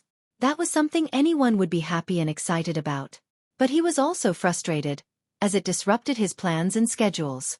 Considering the fact that he still had to stay with the Tinjin Nighthawks for some time, Klein thought that secretly advancing to clown wasn't the wisest choice. If he did so, he would be constantly worried about being exposed, and he would be unable to use his abilities when there were missions, making it even more dangerous for himself. He planned to learn from Spirit Medium daily and submit an application to the higher-ups. He would use his contributions to obtain the recipe and extraordinary ingredients before officially advancing into a Sequence 8 Nighthawk. But there was a difference between grasping a potion in a month and in a year. Klein could bear the scrutiny of the Holy Cathedral and become a talent for nurturing, but he didn't want the higher-ups to suspect him. He needed to find a convincing reason to explain his circumstances. He had planned to use the time before the seer potion was completely digested to lay some foundations with the captain. For example, he would mention that he felt his spirituality become more active whenever he went to the Divination Club, or pretend to casually describe the laws of a seer that he had derived from helping other people divine their fortunes. He could also mention that he didn't hear any voices that he shouldn't be hearing, or see things that are not for his eyes. This way, the higher-ups of the Nighthawks would think that he had unintentionally learned something from Daly when completing his mission, and had done a more thorough job than her. This would make the higher-ups focus more on summarizing the laws and discovering the acting method, reducing the suspicion placed on Klein. That way, I could even help the captain and the rest learn about the acting method. Klein added in his heart. He felt that Dunn Smith was a good captain. He had no glaring flaws other than his poor memory. Thus, he wanted to reduce the risk of Dunn losing control and make him more powerful. Of course, Klein could also choose to apply after a year to avoid any risks. But the continuous coincidences and the red chimney he saw in his dream divination gave him no choice but to improve his abilities as soon as possible. I'll lay the foundation with the captain 3 or 4 times over the next 2 weeks before formally submitting my request. At the same time, I can head over to the underground market to see if there are any of the necessary extraordinary ingredients. They will probably be very expensive. Klein quickly made a decision and focused his attention once again on the mysticism lessons. Time passed quickly as lunchtime slowly approached. Old Neil finished his coffee and cleared the stuff on the table as he laughed. Your mysticism lessons will come to an end soon. From the test just now, it would seem that you can create charms for yourself now. That's my plan for the next few days. Klein heaved a satisfied sigh. Charms were different from the protective amulets he had given Benson and Melissa. They needed to be carved with the help of ritualistic magic, and they had certain unique abilities that could be used in battle. But a low-grade charm couldn't do everything. The spirituality it contained would decrease over time and had to be renewed once every 2 weeks. Also, he needed to activate them with specific incantations. It was impossible to use them at will. Furthermore, the charms wielded by the Nighthawks were still limited to the domains of the Evernight goddess. Klein could only make 3 different kinds of charms for the time being. The first was the slumber charm, and its effect was similar to Dunn Smith's and Leonard Mitchell's ability to put someone to sleep with their singing. The second was the requiem charm, which was able to soothe ghosts, souls, zombies, and the like. It could also deal with vengeful and evil spirits to a certain extent. The last was the dream charm. Its abilities allowed the wielder to enter the dream of someone else. These abilities were similar to the abilities of the Midnight Poet and Nightmare from the Sleepless sequence, so Dunn and Leonard had no use for these charms. Corpse Collector Fry, Sleepless Royale, and Kenley would bring 1 or 2 along with them, but they hadn't needed them in a long time. They frequently brought their charms back to Old Neil so he could recharge them. Old Neil glanced at Klein and smiled. I remember you saying that you practiced a lot this month and have run out of materials. Are you going to the underground market? Klein was taken aback at first before he nodded with a pained heart. Yes. He clearly knew the prices of the ingredients. He could only hope that he succeeded in making the charms on his first try instead of wasting materials. After being presented with the mission of bringing lunch underground, Klein put on his jacket and hat before returning to the Blackthorn Security Company on the 2nd floor with cane in hand. As he walked past the entertainment room, he saw that Leonard and the rest had already returned and were enjoying their lunches. Knock, knock, knock. He knocked on the captain's door. Please come in. Dunn's mellow voice sounded. Klein pushed the door open and took off his hat. Captain, did you catch Instigator Trissy? Dunn rubbed his temples and shook his head in exhaustion. We didn't find her at Tingen Station, but according to the telegraph we received from Backlund, a passenger saw her in the first-class carriage of the earliest train. Regrettably, she got off in the middle of the journey. How regrettable. Klein sighed even though he had expected this. Divination isn't all-powerful. Dunn's gray eyes swept past him. There's no need to be depressed. It isn't easy to capture a Sequence 7 Beyonder. At the very least, we disrupted Trissy's evil ritual and saved at least 40 innocent lives. Furthermore, we understand her situation now. She can no longer commit crimes as she wishes. If she tries to do something similar, she'll be noticed, discovered, and reported at any time. Sooner or later, she'll be captured by the Nighthawks, mandated punishers, or the machinery hive mind. It's even possible that she'll be killed. Let's hope that is the case. May the goddess bless us. Klein drew the crimson moon on his chest. Following that, he paused and pondered over his words. Captain, I haven't heard unwanted voices or seen unwanted visions for over a week now. Also, that's true even when I am in cogitation or using my spirit vision. Really? Dunn creased his brows. Puzzled. Klein immediately elaborated. I feel that I'm not far off from achieving full control over the seer potion. This could be due to my frequent visits to the Divination Club and helping others tell their fortune. Why do you think so? Dunn immediately changed his seating posture, his expression lost. Klein added a stammer into his sentence. Every time I head to the Divination Club, I can feel my spirituality becoming more active, and every time I help someone divine something, my heart, body, and soul become more relaxed. I've also come up with a set of rules for a seer. I've been following it strictly, just like how a mystery prior can, do as you wish, but do no harm. I found inspiration from this maxim and tried coming up with a maxim designed for seers. I think that this might be an effective way to help Beyonders gain control over their potions faster and reduce the risk of losing control. Just like Madame Daly, who has always been a spirit medium. It was unknown when Dunn had taken out his pipe. He placed it at his nose and took a whiff, seemingly forgetting about Klein as he thought for a few minutes. A remarkable guess, and an interesting trial. Klein had only wanted to briefly mention it this time around to set up an underlying reason, so he did not say anything further. He switched to a half-joking tone and said, Perhaps I'll be the fastest Nighthawk in history to gain control of a Sequence 9 potion. May the goddess watch over you.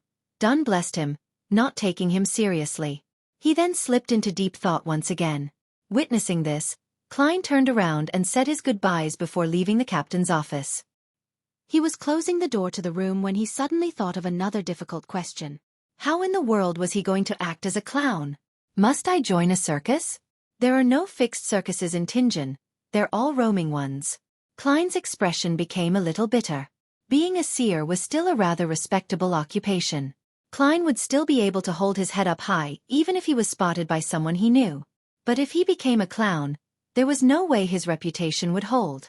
Perhaps there are other ways of acting as a clown. There were no circuses or clowns when the blasphemy slate was revealed to the world. Forget it, I won't have the chance to advance for another 2 or 3 weeks, so there's no need to deliberate over this for now. Klein avoided the question and headed to the reception area. He walked toward Rose and Mrs. Oriana, and Brett to fetch his and old Neil's lunch.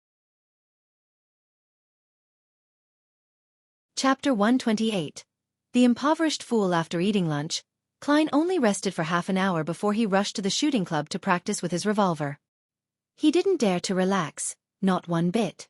After practicing his shooting skills day after day and expending more than 1,000 bullets, he was finally shooting well enough to earn Dunn-Smith's basic approval. He was pretty good at fixed target shooting. After practicing for a while, he put away his revolver and took the public carriage to a stop close to the house of his combat teacher, Gawain. Then, he walked for 10 minutes before arriving at the door. He changed into his night training suit that had been left to dry in the sun.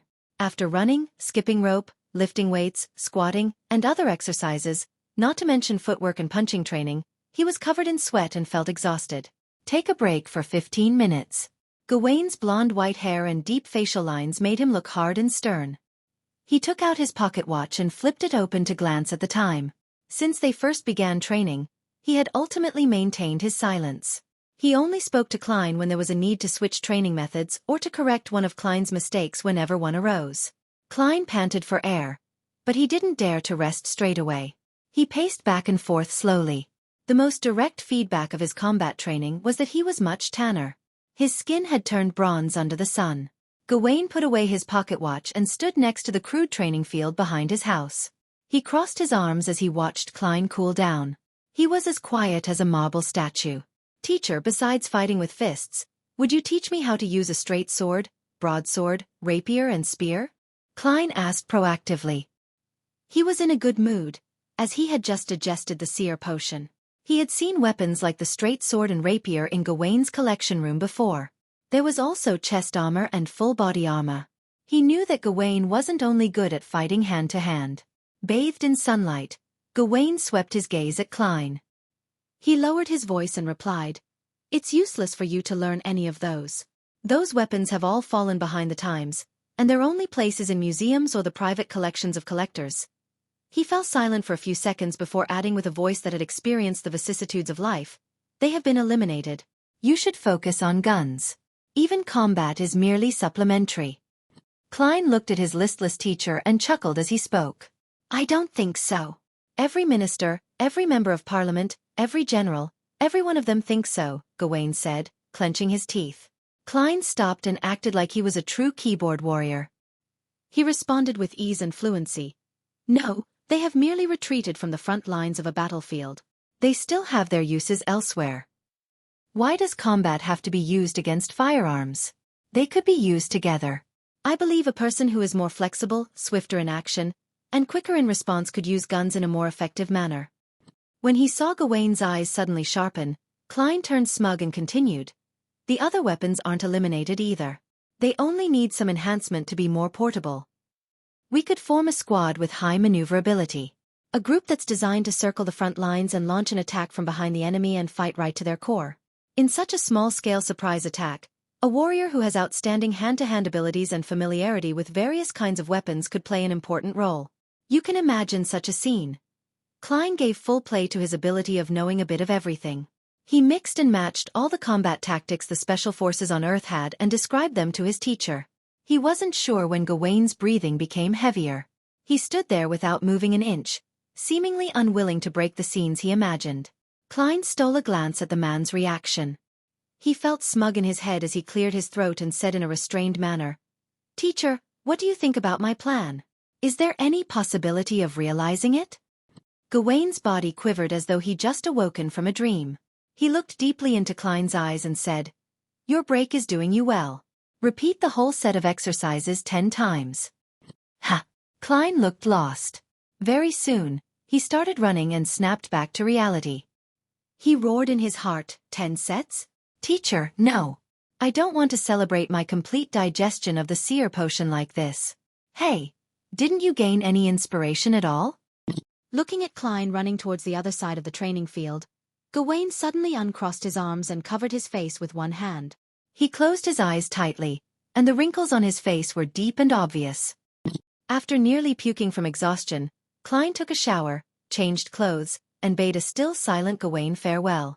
He took the public carriage and left. He didn't return home directly but headed to Evil Dragon Bar near the harbor. He planned to inquire about the price of Beyonder ingredients and buy items for making charms. On the way, Klein kept his mind on his tiny stash that he was carrying with him. He forced himself to stay alert and reached his destination with great difficulty. I need to save £4 for the remaining balance that I owe to the detective company. I can only use £3.05 solely tonight. He touched the paper notes in his pocket before grabbing his cane and alighting the carriage. At that moment, the sun had already begun slipping below the horizon. All the houses were gradually tainted with a twilight luster. The boxing matches and rat baiting with dogs were already warming up in Evil Dragon Bar. After passing through the billiard room and numerous rooms, Klein finally entered the underground market. He looked to the left and right, but he didn't see Monster Adamasol, who was always active around there. Didn't old Neil say that Adamasol only managed to survive because the boss of Evil Dragon Bar feeds him? Klein asked himself curiously. As a nighthawk, he remained vigilant to matters like that. He approached the brawny man guarding the door and asked, "Where's Adamasol?" The brawny man replied without a smile, "I have no idea where he's sleeping. He's been like that lately. He lies down in shivers and chants, 'Dead, dead, all corpses, everyone has to die.' What scenes did he see this time? What triggered him?" Klein creased his eyebrows slightly and asked for more details. He wanted to know where Adamasol was sleeping, but the guard didn't know either. "When I'm done, I'll look for him via divination to see what he's been through." After taking note of this, Klein walked towards one of the 2 rooms at the end of the trading market. According to old Neil, the room on the left was for loans and repayment, while the room on the right was for the buying and selling of precious items, including Beyonder ingredients. When he opened the door to enter the room on the right, Klein realized that there was a partition that separated it into 2 spaces, the inside and the outside. There were another 3 customers waiting on the outside.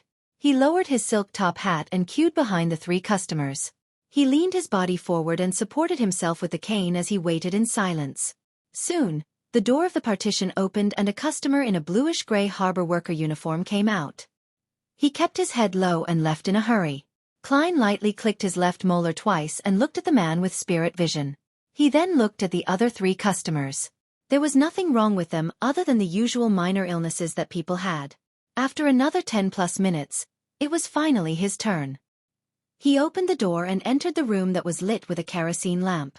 He locked the door and took the seat that belonged to the customer.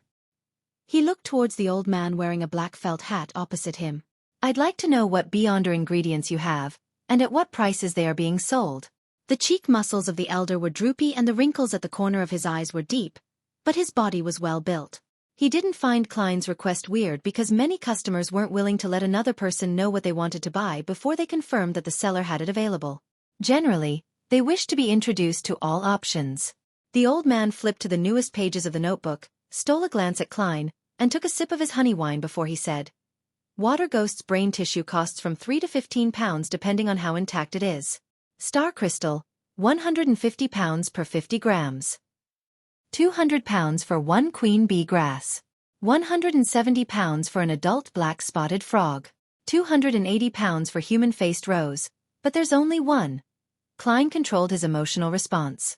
After he listened to the old man's introduction, he was surprised that an underground trading place like this had fewer than 30 Beyonder ingredients. As he touched the notes worth £7 in his pocket and thought of Miss Justice's attitude towards £1,000, he sighed. "Unfortunately, there is nothing I want." Without waiting for the elder to pose any further questions, he quickly turned around to open the door and made an exit. He returned to the underground market and looked around blankly. He stood there for a while and sighed with a bitter smile. I'm probably the poorest boss among all the secret organizations.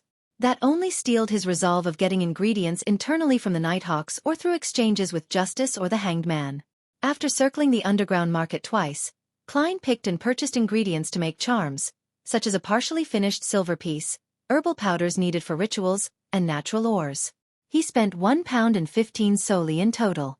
My private stash of money only has £5.10 solely left. Excluding the final payment to the detective, I still have £1.10 solely. After Klein silently did the math regarding his financial situation, he felt helpless. Of course, he knew very well that he had only been working for just over a month. If the time span had been extended to a year, he should have been able to save up more than £100.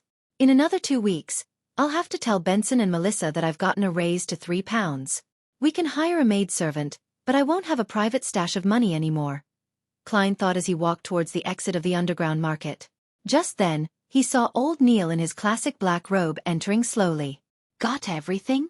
Old Neil greeted with a chuckle. Yes, Klein answered frankly. Old Neil scared immediately. You came really early. That's because I'm still hungry, but you've already had your dinner. Klein chatted casually with old Neil. After a while, the boss of Evil Dragon Bar, Swain, walked in with his Navy officer uniform draped over him. He approached the two of them with a mask of solemnity and lowered his voice.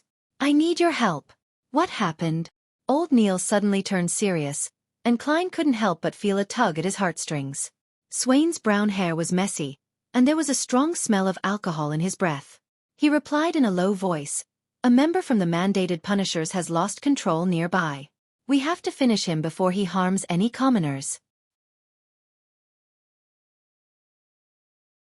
Chapter 129. Rampager lost control? Klein's heart tightened as he nearly blurted out his question. Even though Dunn and old Neil had frequently emphasized the possibilities of losing control and the harm it caused, this was the first time he was experiencing an incident like that. He felt a little horrified, a little lost, a little scared, and a little saddened. He felt extremely mixed emotions. Among the cases that we have to deal with annually, a quarter of them were a result of Beyonders who lost control.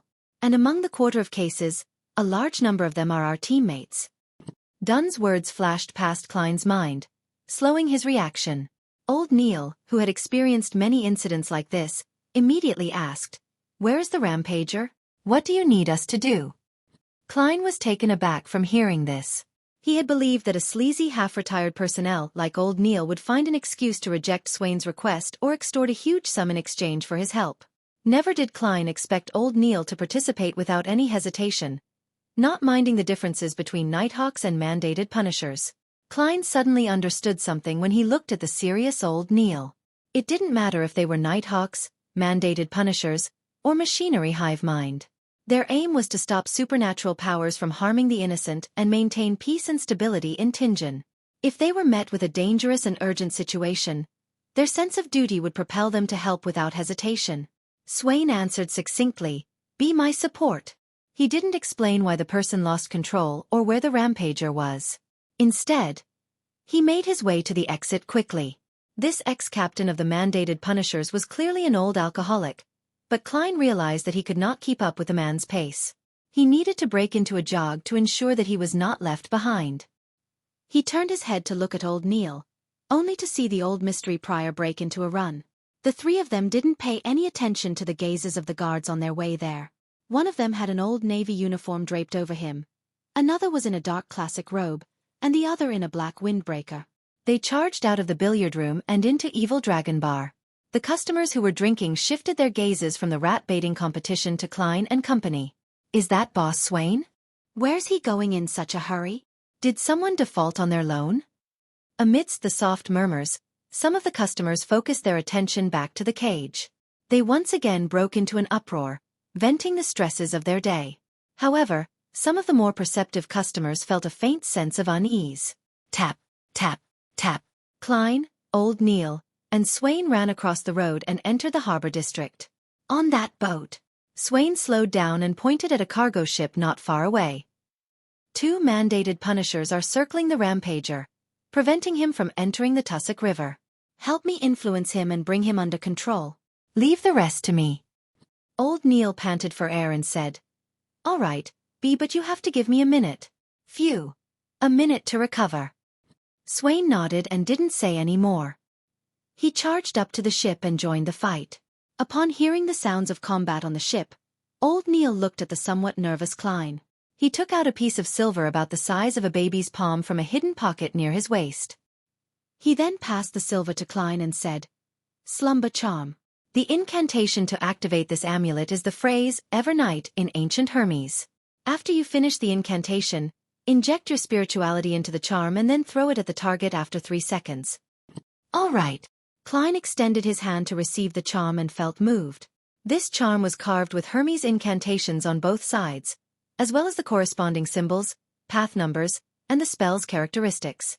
He didn't need to activate his spirit vision to feel the deep, serene power flowing within the charm. Old Neil stood up straight and took out a similar charm from his hidden pocket and held it in his palm. He joked as he walked toward the cargo ship, "Do not be too nervous, relax and think about something else. For example, I lent you that charm. If you're going to use it, remember to make one for me in return. Of course, you can wait till next month, when you receive a new quota of materials before you do so." He really is the experienced Old Neil. Klein placed the charm into his left pocket, reached into his holster, took out his revolver, and adjusted the hammer and drum. "I don't feel that nervous anymore." He had a gun in one hand and his cane in the other. He made his way up the steps with Old Neil and boarded the cargo ship. This cargo ship had obvious signs of age. Although it was powered by steam and had a chimney, it retained its past fixtures such as its mast and sails. Furthermore, only its surface and some other portions were plated with metal. The remaining sections of the ship were still made of wood. As the sounds of the battle intensified, Klein and Old Neil suddenly heard a loud noise amid the din while searching for a way to enter the cabin. The wooden cabin was instantly shattered, its fragments flying everywhere. A figure fell through the hole and crashed onto the side of the ship. Klein didn't have the luxury of time to evaluate the man's injuries. His gaze was focused on the monster which was charging towards the hole. The monster was over 1.8 meters in height and was wearing a tattered shirt and trouser. Its ankles were covered with dark green scales, and a layer of skin had formed between its fingers and toes, as if they were the webbed limbs of an aquatic creature. It had a head covered in wrinkles, still barely resembling a human. Its scales were coated with a sticky fluid that continuously dripped onto the floor. Sizzle! The sticky dark green liquid corroded the deck slightly, leaving visible marks behind. Bam! Xueqi punched the monster from the side, causing it to stagger 2 steps to the side. Bam! Bam! Bam! Even with the ridiculous muscle Xueqi had, he was clearly inferior to the monster. Despite having his punches and kicks connect, they were unable to smash through its scales and cause physical harm. Xueqi was momentarily reduced to a wretched state as he staggered. If not for Xueqi's astounding sense of balance and the efforts of the other mandated punishers to shoot and suppress the monster, Klein suspected that this blue-eyed elder would have been beaten to death by the monster. Thud, thud, thud. Xueqi took multiple steps back, then advanced once again, like a moth to a flame. But Klein could sense that he was accumulating something, waiting for something. Bam! Xueqi was sent to retreat, his body obscuring another mandated punisher's field of vision. The monster took this chance to charge towards the opening. It wanted to escape the ship and jump into the Tussock River. Looking at the wrinkled, sticky head of the monster, Klein lifted his right hand and pulled the trigger. Bang! The silver demon hunting bullet hit the monster's body just as he predicted. But it had only hit its scales and failed to fully penetrate its body. The monster let out an ear-piercing shriek before it exerted strength with its feet and pounced at Klein. When a stinking fishy smell hit him, Klein suddenly hunched down and rolled to the side. Clang! He felt the ship shake as fragments had hit it as well. At the same time, he heard an old but deep voice recite an incantation in ancient Hermes, "Evernight." Klein rolled over 2 more times. He couldn't care about his cane as he lifted his head and revolver in a fluster. All he saw was Old Neil tossing out his charm calmly, despite being incredibly close to the monster. The piece of silver was instantly swallowed by a dark red flame and released the faint sound of an explosion. A deep, serene power spread forth. The monster, who had almost destroyed the side of the shop, rocked. Its movements became sluggish. Xueqi charged out from the cabin. He approached the creature and pulled back his arm, hitting the monster like a jackhammer. His punches connected with the head of the monster. But he could barely inflict a wound, let alone cause any fatal damage. But Klein could sense that whatever the blue-eyed elder was accumulating had finally reached its peak. Boom! The monster seemed to recover. It flailed its arm and made Xueqi take 5 steps back in retreat. Each of his steps caused cracks to form on the deck. Seeing that the monster was about to turn around and jump off the cargo ship, Klein took out the slumber charm from his pocket in a hurry. After which, he expertly recited the phrase in ancient Hermes, "Ever night." Suddenly, Klein felt the silver charm in his hand turn ice-cold, as if it was made from snow. He didn't think too much about it. He injected his spirituality into the charm, then pulled his arm back before throwing it forward, sending the charm flying towards the monster. Meanwhile, the fish-and-human monster had jumped into the air. The dark red flames illuminated the surrounding darkness, and the faint explosion was like a prelude to a slumber as it quickly radiated outwards. Bam! The monster fell onto the dock, squirming into a ball. It was temporarily in a half-asleep state. Klein was just about to rush to the side of the boat and shoot at the monster's head when he suddenly saw Xueqi charge out and jump over. His navy uniform already long gone. He changed his posture in the air, his muscles tightening. Using his spiritual perception, Klein could feel something that had been suppressed erupt. Xueqi descended from the sky and slammed into the body of the monster. He then straightened his back and landed a heavy fist on the head of the monster. Crack! The monster's skull shattered into pieces. Dark red blood and grayish brain matter laced with the green sticky liquid splattered all over the ground.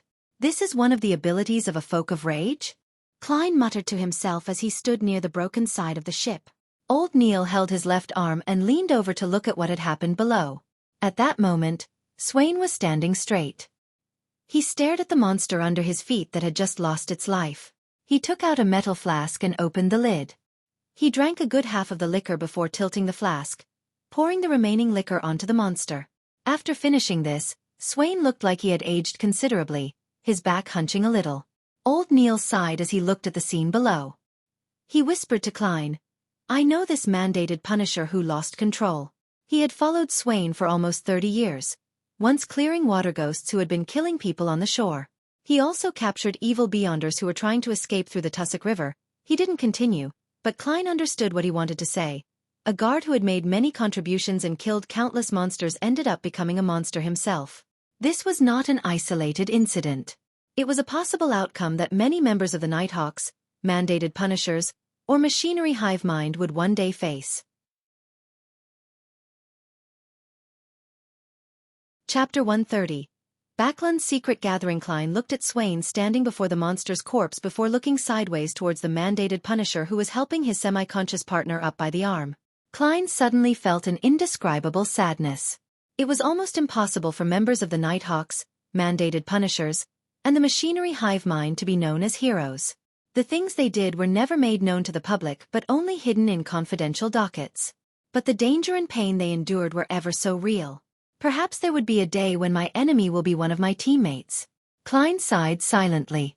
He felt the heavy weight that all Nighthawks, mandated punishers, and machinery hive mind carried. At that moment, old Neil let out a sigh. "Let's go.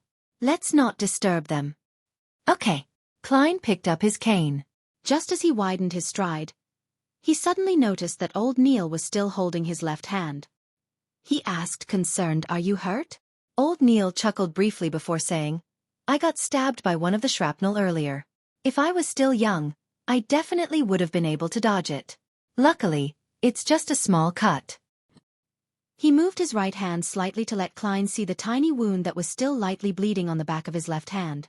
After he confirmed that it wasn't a big issue, Klein walked off along the gangway as he sighed. "Mr. Neil, you're much calmer than I imagined. Despite being less than 2 meters away from the monster, you could still chant the incantation calmly and use the charm." Although the rampaging mandated punisher had leaped towards Klein in the form of a monster, old Neil was physically very close to him the entire time. Old Neil chucked at the compliment. "I'm an experienced Nighthawk. Among the dangerous things that I've done, what happened just now isn't even in my top 10. Once, when I was patrolling Raphael Cemetery with Dunn, I had no idea that a corpse had turned into a zombie and left its tomb to lie in ambush in the shadows of the trees. I passed by without noticing it at all since I was looking for some hidden spot. Hey, you know what I mean. In the end, he leapt onto my back and seized my throat." Klein felt gripped by terror when he heard the recollection as he voiced out his guess. And under such a situation, you were still calm enough to use a charm? Or did you use some spell that a mystery prior could cast quickly?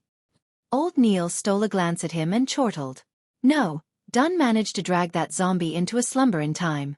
I'm telling you this story to tell you that, as a Nighthawk, you not only have to believe in yourself, you also have to trust your teammates too. Klein fell silent for a few seconds. Then, he replied both sincerely and jokingly, Mr. Neil, you are so wise today. Old Neil did a tiny hop and found his footing on the pier. He replied in disdain, that's because you only get to know the most trivial side of me usually. The two of them left the harbor and walked towards Evil Dragon Bar. Klein put away his revolver, set his cane aside, and took off his jacket. Under the light of the gas street lamp, he started checking if there was any damage to his jacket. How lucky! There are only a few splinters and a patch that got dirted. He removed the splinters and roughly patted the dust away. Then he put it back on. Old Neil looked at him with a smile and mimicked his tone by adding leisurely, what a pity, there's no way to claim compensation. Klein was temporarily at a loss for words. I'm not such a person, he emphasized in his heart. As the public carriage arrived, Klein took out his silver vine-leaf pocket watch and flipped it open to check the time. If there's nothing else, I have to head home, he turned to tell Old Neil. Old Neil nodded slightly and said, enjoy your dinner at home. You don't need to think about the slumber charm. I'll get Swain to compensate me. He's a rich man after all. Of course, I won't go today. I have to consider his mood. Klein opened his mouth, but in the end, he only said, thank you for your generosity. He boarded the carriage quickly and returned to Daffodil Street.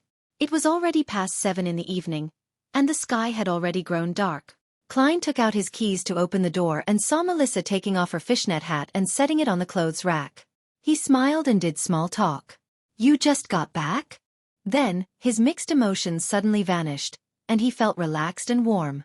There was a practical lesson in school today, Melissa explained seriously. Klein sniffed and smelled the fragrance of food. He was stunned and asked subconsciously, then, who's cooking dinner? The moment he finished his sentence, both of them answered the question in unison, Benson. Their tone had a hint of alarm. Benson, who had heard their conversation, walked out of the kitchen. While wiping his hands on an apron, he said, do you have no confidence in my cooking? I remember that before Melissa learned how to cook, you two would wait for me to come home and watch me cook with anticipation. Actually, cooking is so easy. You want potato beef stew? Put in the beef first, then the potatoes, then add some seasoning. Klein and Melissa exchanged glances and remained silent. Putting aside his cane and took off his hat, Klein turned around and smiled. I think it's time to hire a maidservant. It's very unhealthy to not eat dinner on time. But I don't want to have a stranger next to us when we chat. That'll make me feel uncomfortable, Melissa said, subconsciously finding an excuse to object. Klein spoke with a smile as he took off his jacket. I don't mind. Just then his expression froze, and he stopped what he was doing. I almost took off my jacket. I still have a revolver at my armpit. Ahem. He cleared his throat and pretended nothing happened. Don't mind her. When we get home, we can let the maidservant rest in her room. I doubt any maidservant would dislike resting. We must find a maidservant who's willing to learn how to cook. He didn't want to endure the torture of a cuisine that left him guessing in the future. Benson stood at the kitchen and nodded in agreement. When we have time, we can go over to Tingen Family Servant Assistance Association. They have a great deal of experience and many resources in this field. All right, it's decided then. Klein ignored Melissa's unwilling look. Backlund, Empress Borough, Viscount Glaint's residence. Audrey Hall left the party with her personal maid, Annie. They came to the second floor and entered the bedroom that the Viscount had prepared. She took off her glamorous dress and her lightweight dancing heels slowly with Annie's assistance. She then put on a black hooded robe that she had prepared ahead of time. Pulling up the hood, Audrey stood before the full mirror and examined herself. She saw that more than half her face was covered by the shadow of her hood, and only her beautiful lips were clearly exposed. Long black robe, face hidden by shadows, a mysterious feeling. This is something I've been dreaming of wearing all this time. Audrey thought to herself happily. Worried, she added a blue boat-shaped soft hat under her hood. With the fine checkered fishnet drooping down, Her facial features became even more indiscernible. Not bad, that's it. Audrey stuffed her feet into leather ankle boots, looked to the side, and told Annie, "Wait for me here. No matter who comes, do not open the door." Annie looked at her helplessly and said, "But you have to make sure that your trip doesn't take more than an hour. You should trust me. I have kept my promise every single time in the past." Audrey smiled and leaned in towards her personal maidservant. She hugged her and kissed her cheek as etiquette demanded. Then, she walked quickly and pulled up her hood. Turning around, she exited the bedroom through a secret door. She walked all the way down and came to the side door of the Viscount's residence, where she saw that there was already a carriage waiting there. Glaint stood amidst the shadows as he glanced at Audrey and complimented sincerely, "By dressing up like this, you are really, like the description Emperor Roselle often used, very cool." "Thank you." Audrey pulled up an imaginary skirt and curtsied elegantly. The two of them got into the carriage and left the villa. They arrived at a house about 10 minutes away. Outside the house, Audrey saw Apprentice Furs Wall and her friend, Tribunal Zio Dericha, whom she had been seeing recently.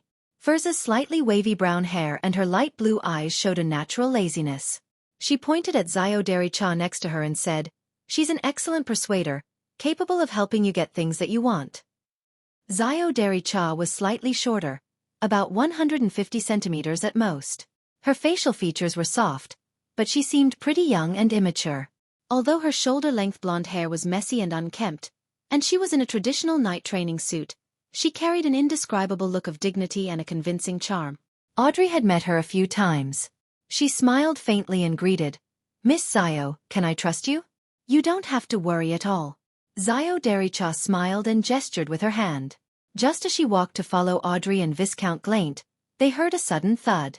Audrey looked towards the source of the sound and saw that a triangular blade coruscating with a cold glimmer had fallen beside Zio Dericha's leg. Audrey and Zio Dericha exchanged looks, simultaneously at a loss for words. After nearly 20 seconds, Zio Dericha quickly squatted and picked up the triangular blade and hid it on her body. "We have to prevent the occurrence of an accident.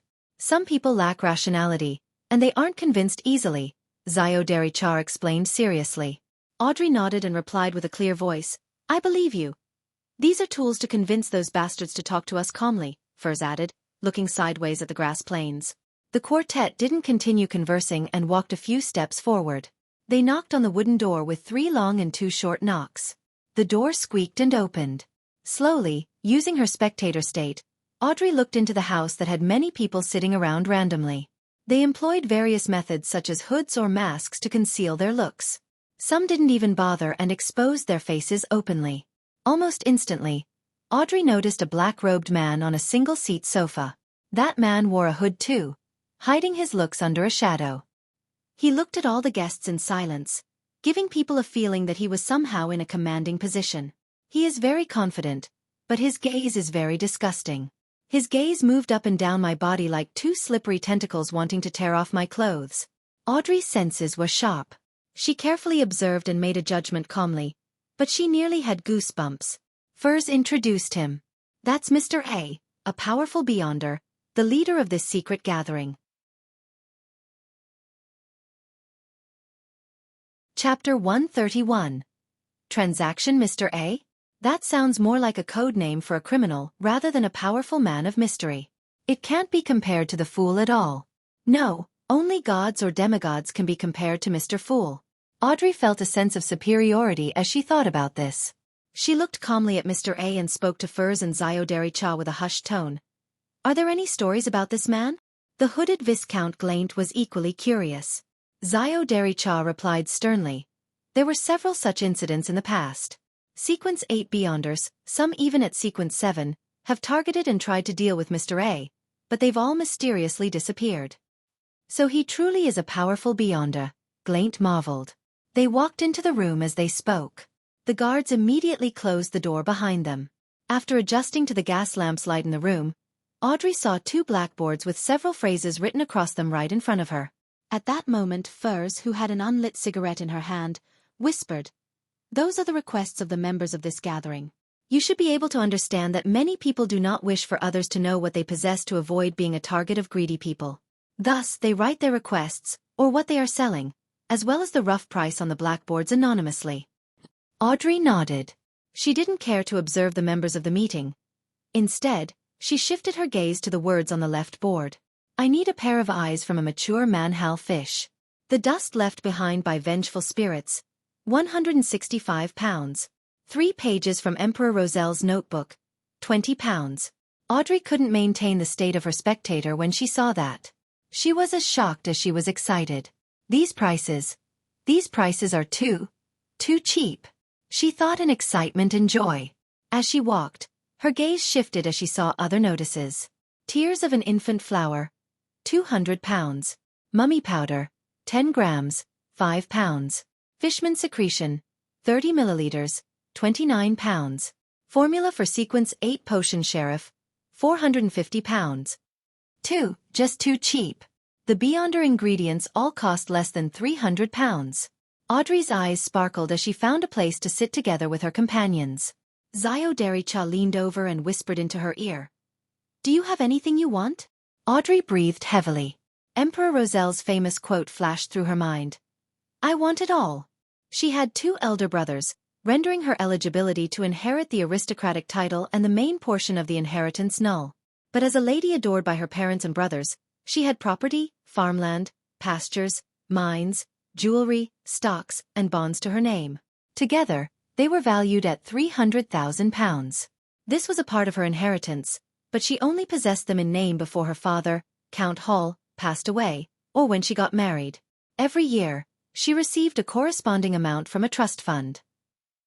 But even so, she could receive 15,000 to 25,000 pounds a year, making her one of the richest women among the nobles in the entire Lone Kingdom. Of course, she had expenses she couldn't avoid as a noble.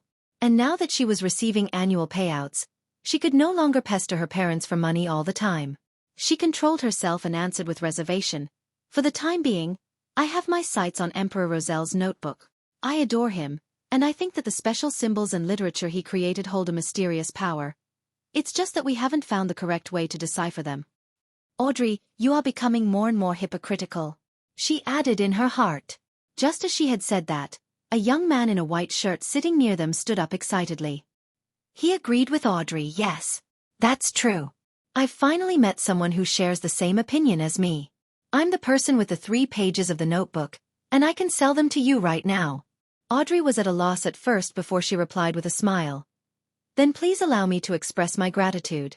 She took out a pair of 10-pound notes and handed them over to the man, then received the 3 pages of Emperor Roselle's diary in exchange. Of course, no one here knew that they were part of his diary, and thus everyone generally called them his notebook. Audrey flipped through the pages after she received them and confirmed that the writing was similar to the previous pages that she had come across. She put away the diary and asked Xiao and Fur softly, Who can I look for if the notes are fake? Mr. A? Yes, Mr. A will not allow any fraud to take place in his gathering. And I could help you mediate this privately too. Xiao replied eagerly. I understand. Audrey entered her spectator state and surveyed the Beyonders and Beyonders-to-be around her. There were many people looking over because of the excitement of the young man just now. They were observing Audrey and Glaint, some making it obvious while others were more discreet, but Audrey and Glaint's hoods covered their features well. There are sofas and chairs strewn all around the venue, all facing the board. The material of the furniture is rather normal, indicating that the person who gathered them here, Mr. A, isn't a noble and doesn't care much about the venue. Yes, with the confidence he displayed, he need not be overly pretentious with the venue. Audrey looked around and calmly observed. Mr. A looks at all the ladies present, his gaze often lingering on those who have above-average looks. He's lecherous. Why is he looking at me so frequently? Can he see through my robe? Audrey was shocked at this deduction. She felt disgusted, as if she had just eaten a fly.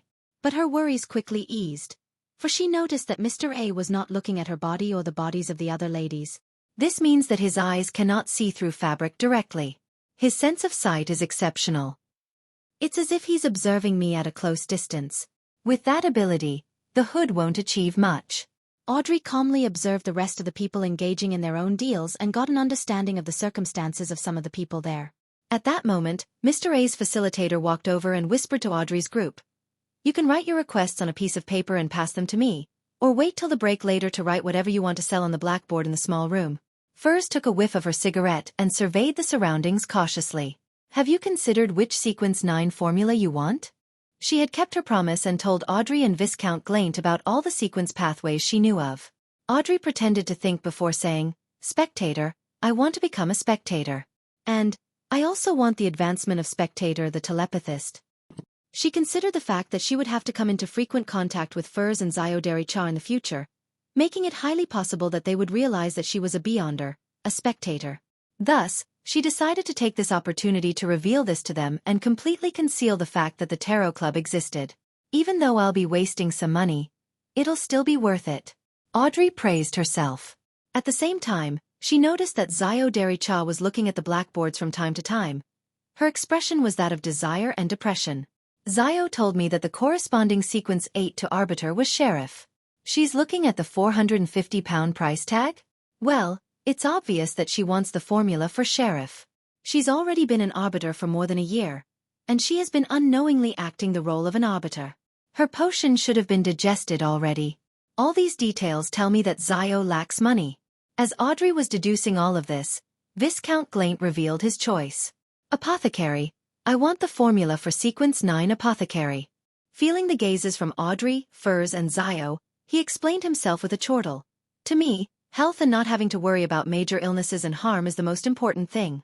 A rational decision. I once dreamed of becoming an apothecary. Furs sighed while smiling.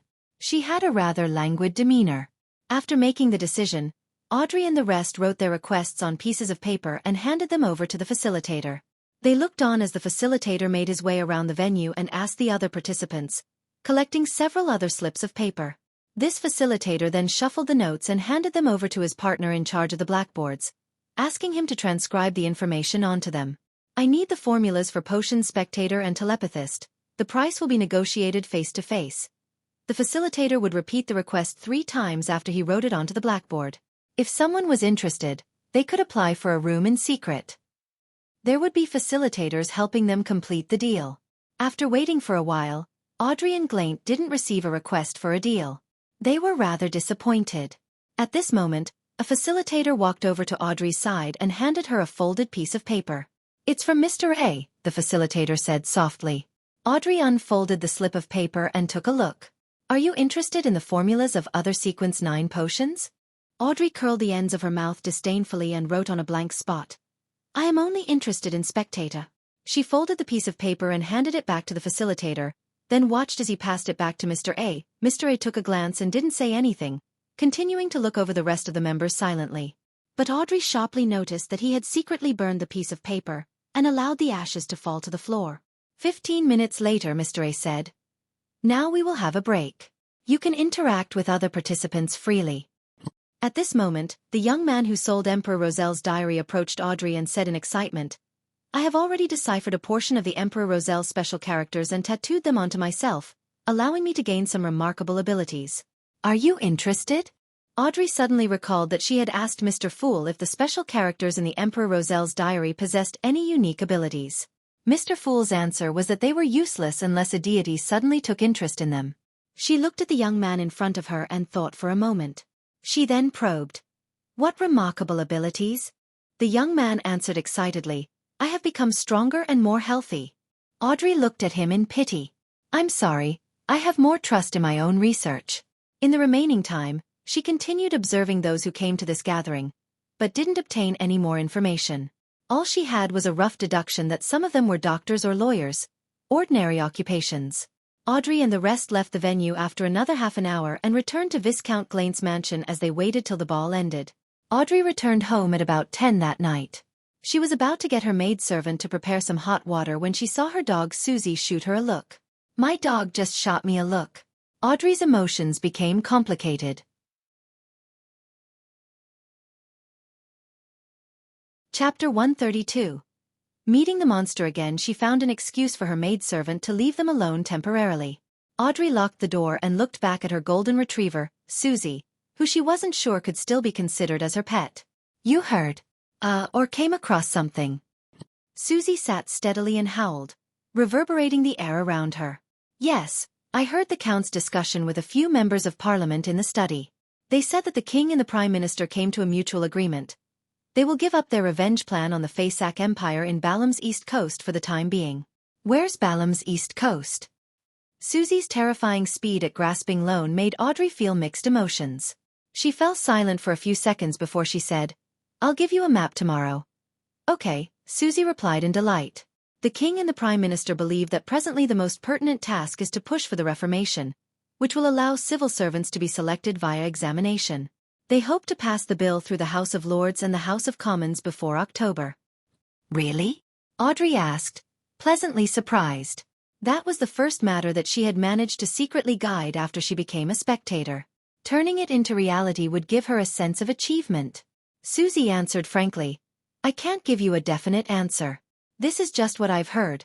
I couldn't even fully understand what they meant. After all, I'm a dog that just started to learn."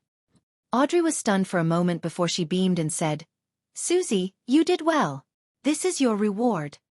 She took out a bag from a lavish cabinet, tore open the seal, and placed it before Susie.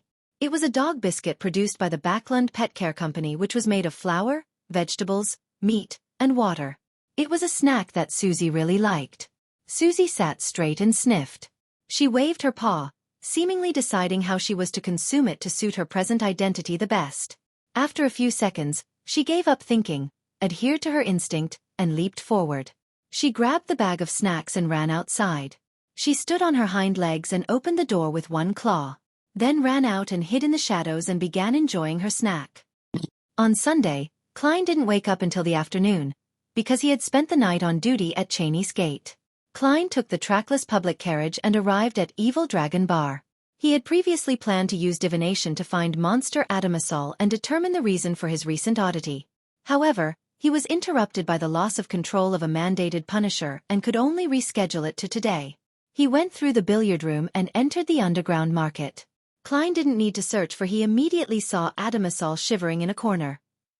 When the pale-looking young man with black, messy, oily hair sensed Klein's approach, he suddenly covered his eyes and leaned against the wall in an attempt to move towards the side door.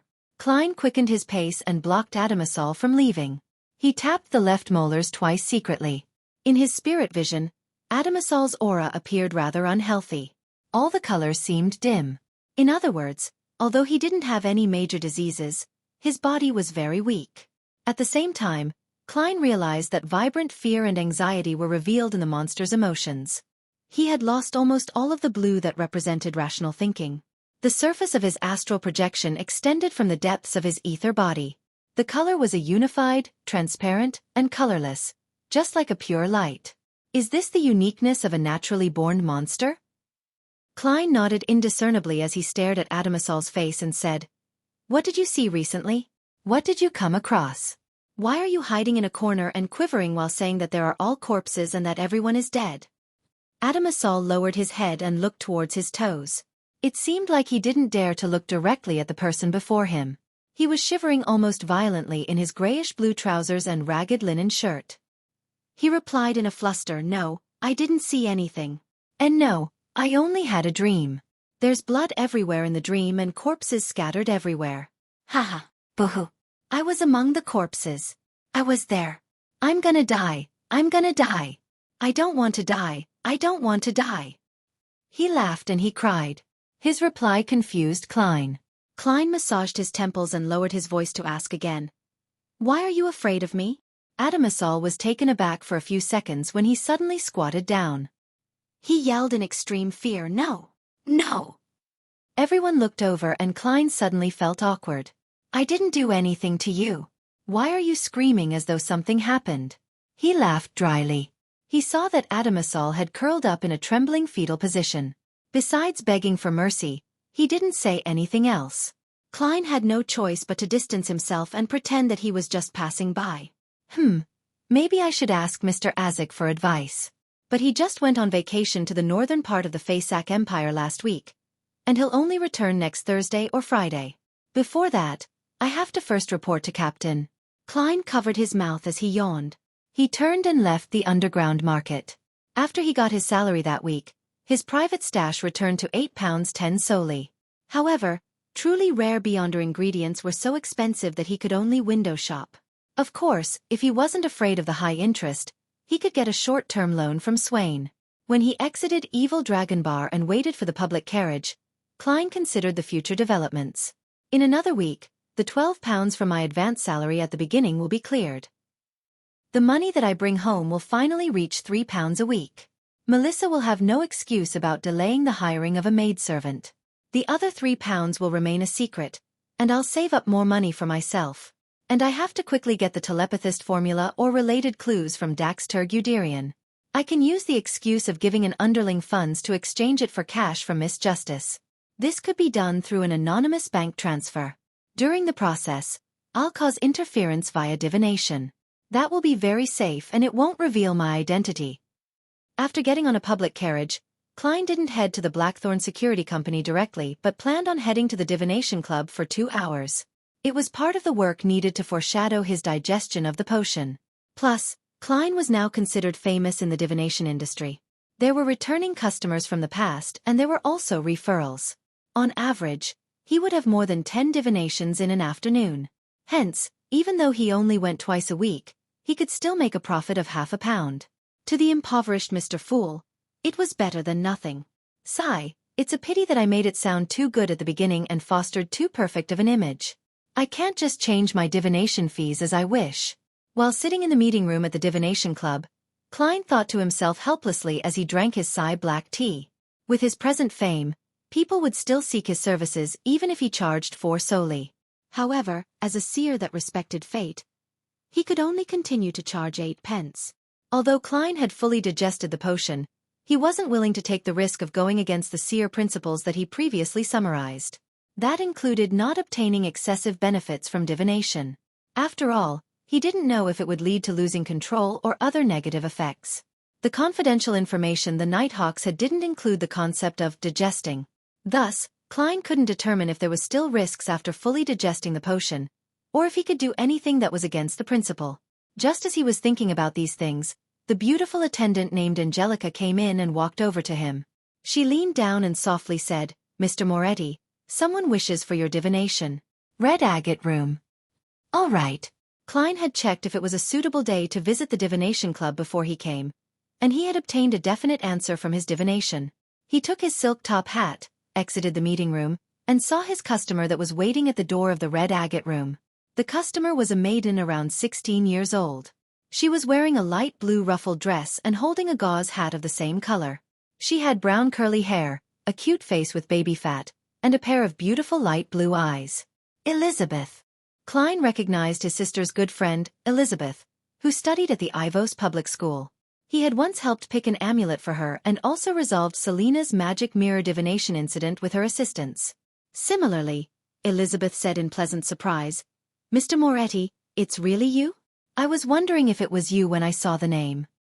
"I am a mysticism enthusiast after all," Klein explained helplessly. Then he added, "Don't tell Melissa.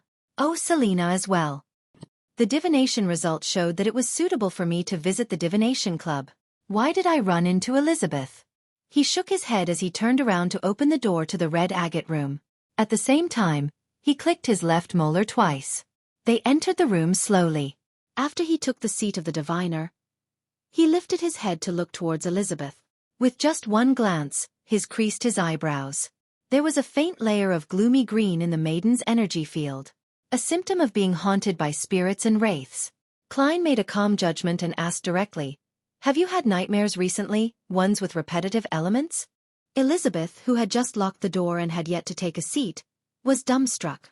It took her a long time to reply, "Yes. That's why I came here to look for you." Klein leaned back and asked, "What kind of dream did you have? When did it start?" "It began from the last 2 days of my vacation to Lamud town. Oh, our family has an estate there." Elizabeth was considered half a mysticism enthusiast, so she had better memories of such situations. "In my dream, I always run into a knight in full black armor. He carries a huge broadsword and his face is fully covered by a helmet, so all I could see is a pair of glowing red eyes. In the dream, he keeps attempting to get closer to me. Afraid, I run away, but the distance shortens each and every time." Klein thought and asked, 2 or 3 days before you had such a dream, did you get in touch with any antiques, ancient ruins, burial objects, or a mausoleum?" Elizabeth recalled and answered, "I visited a mountain near Lamud town. There was an abandoned ancient castle. That's a standard opening of a paranormal novel. Klein lampooned silently as he pressed on. Did you leave anything behind in the castle? Or did you take anything from the castle? Elizabeth creased her beautiful eyebrows and answered moments later in uncertainty. I got cut by brambles and bled. Does leaving blood behind count? Klein nodded with a mask of solemnity and answered in a deep voice, yes. You're tuning in to the Xueqi's Martial Arts Saga YouTube channel. Don't forget to subscribe and join us on this journey to catch the most captivating stories.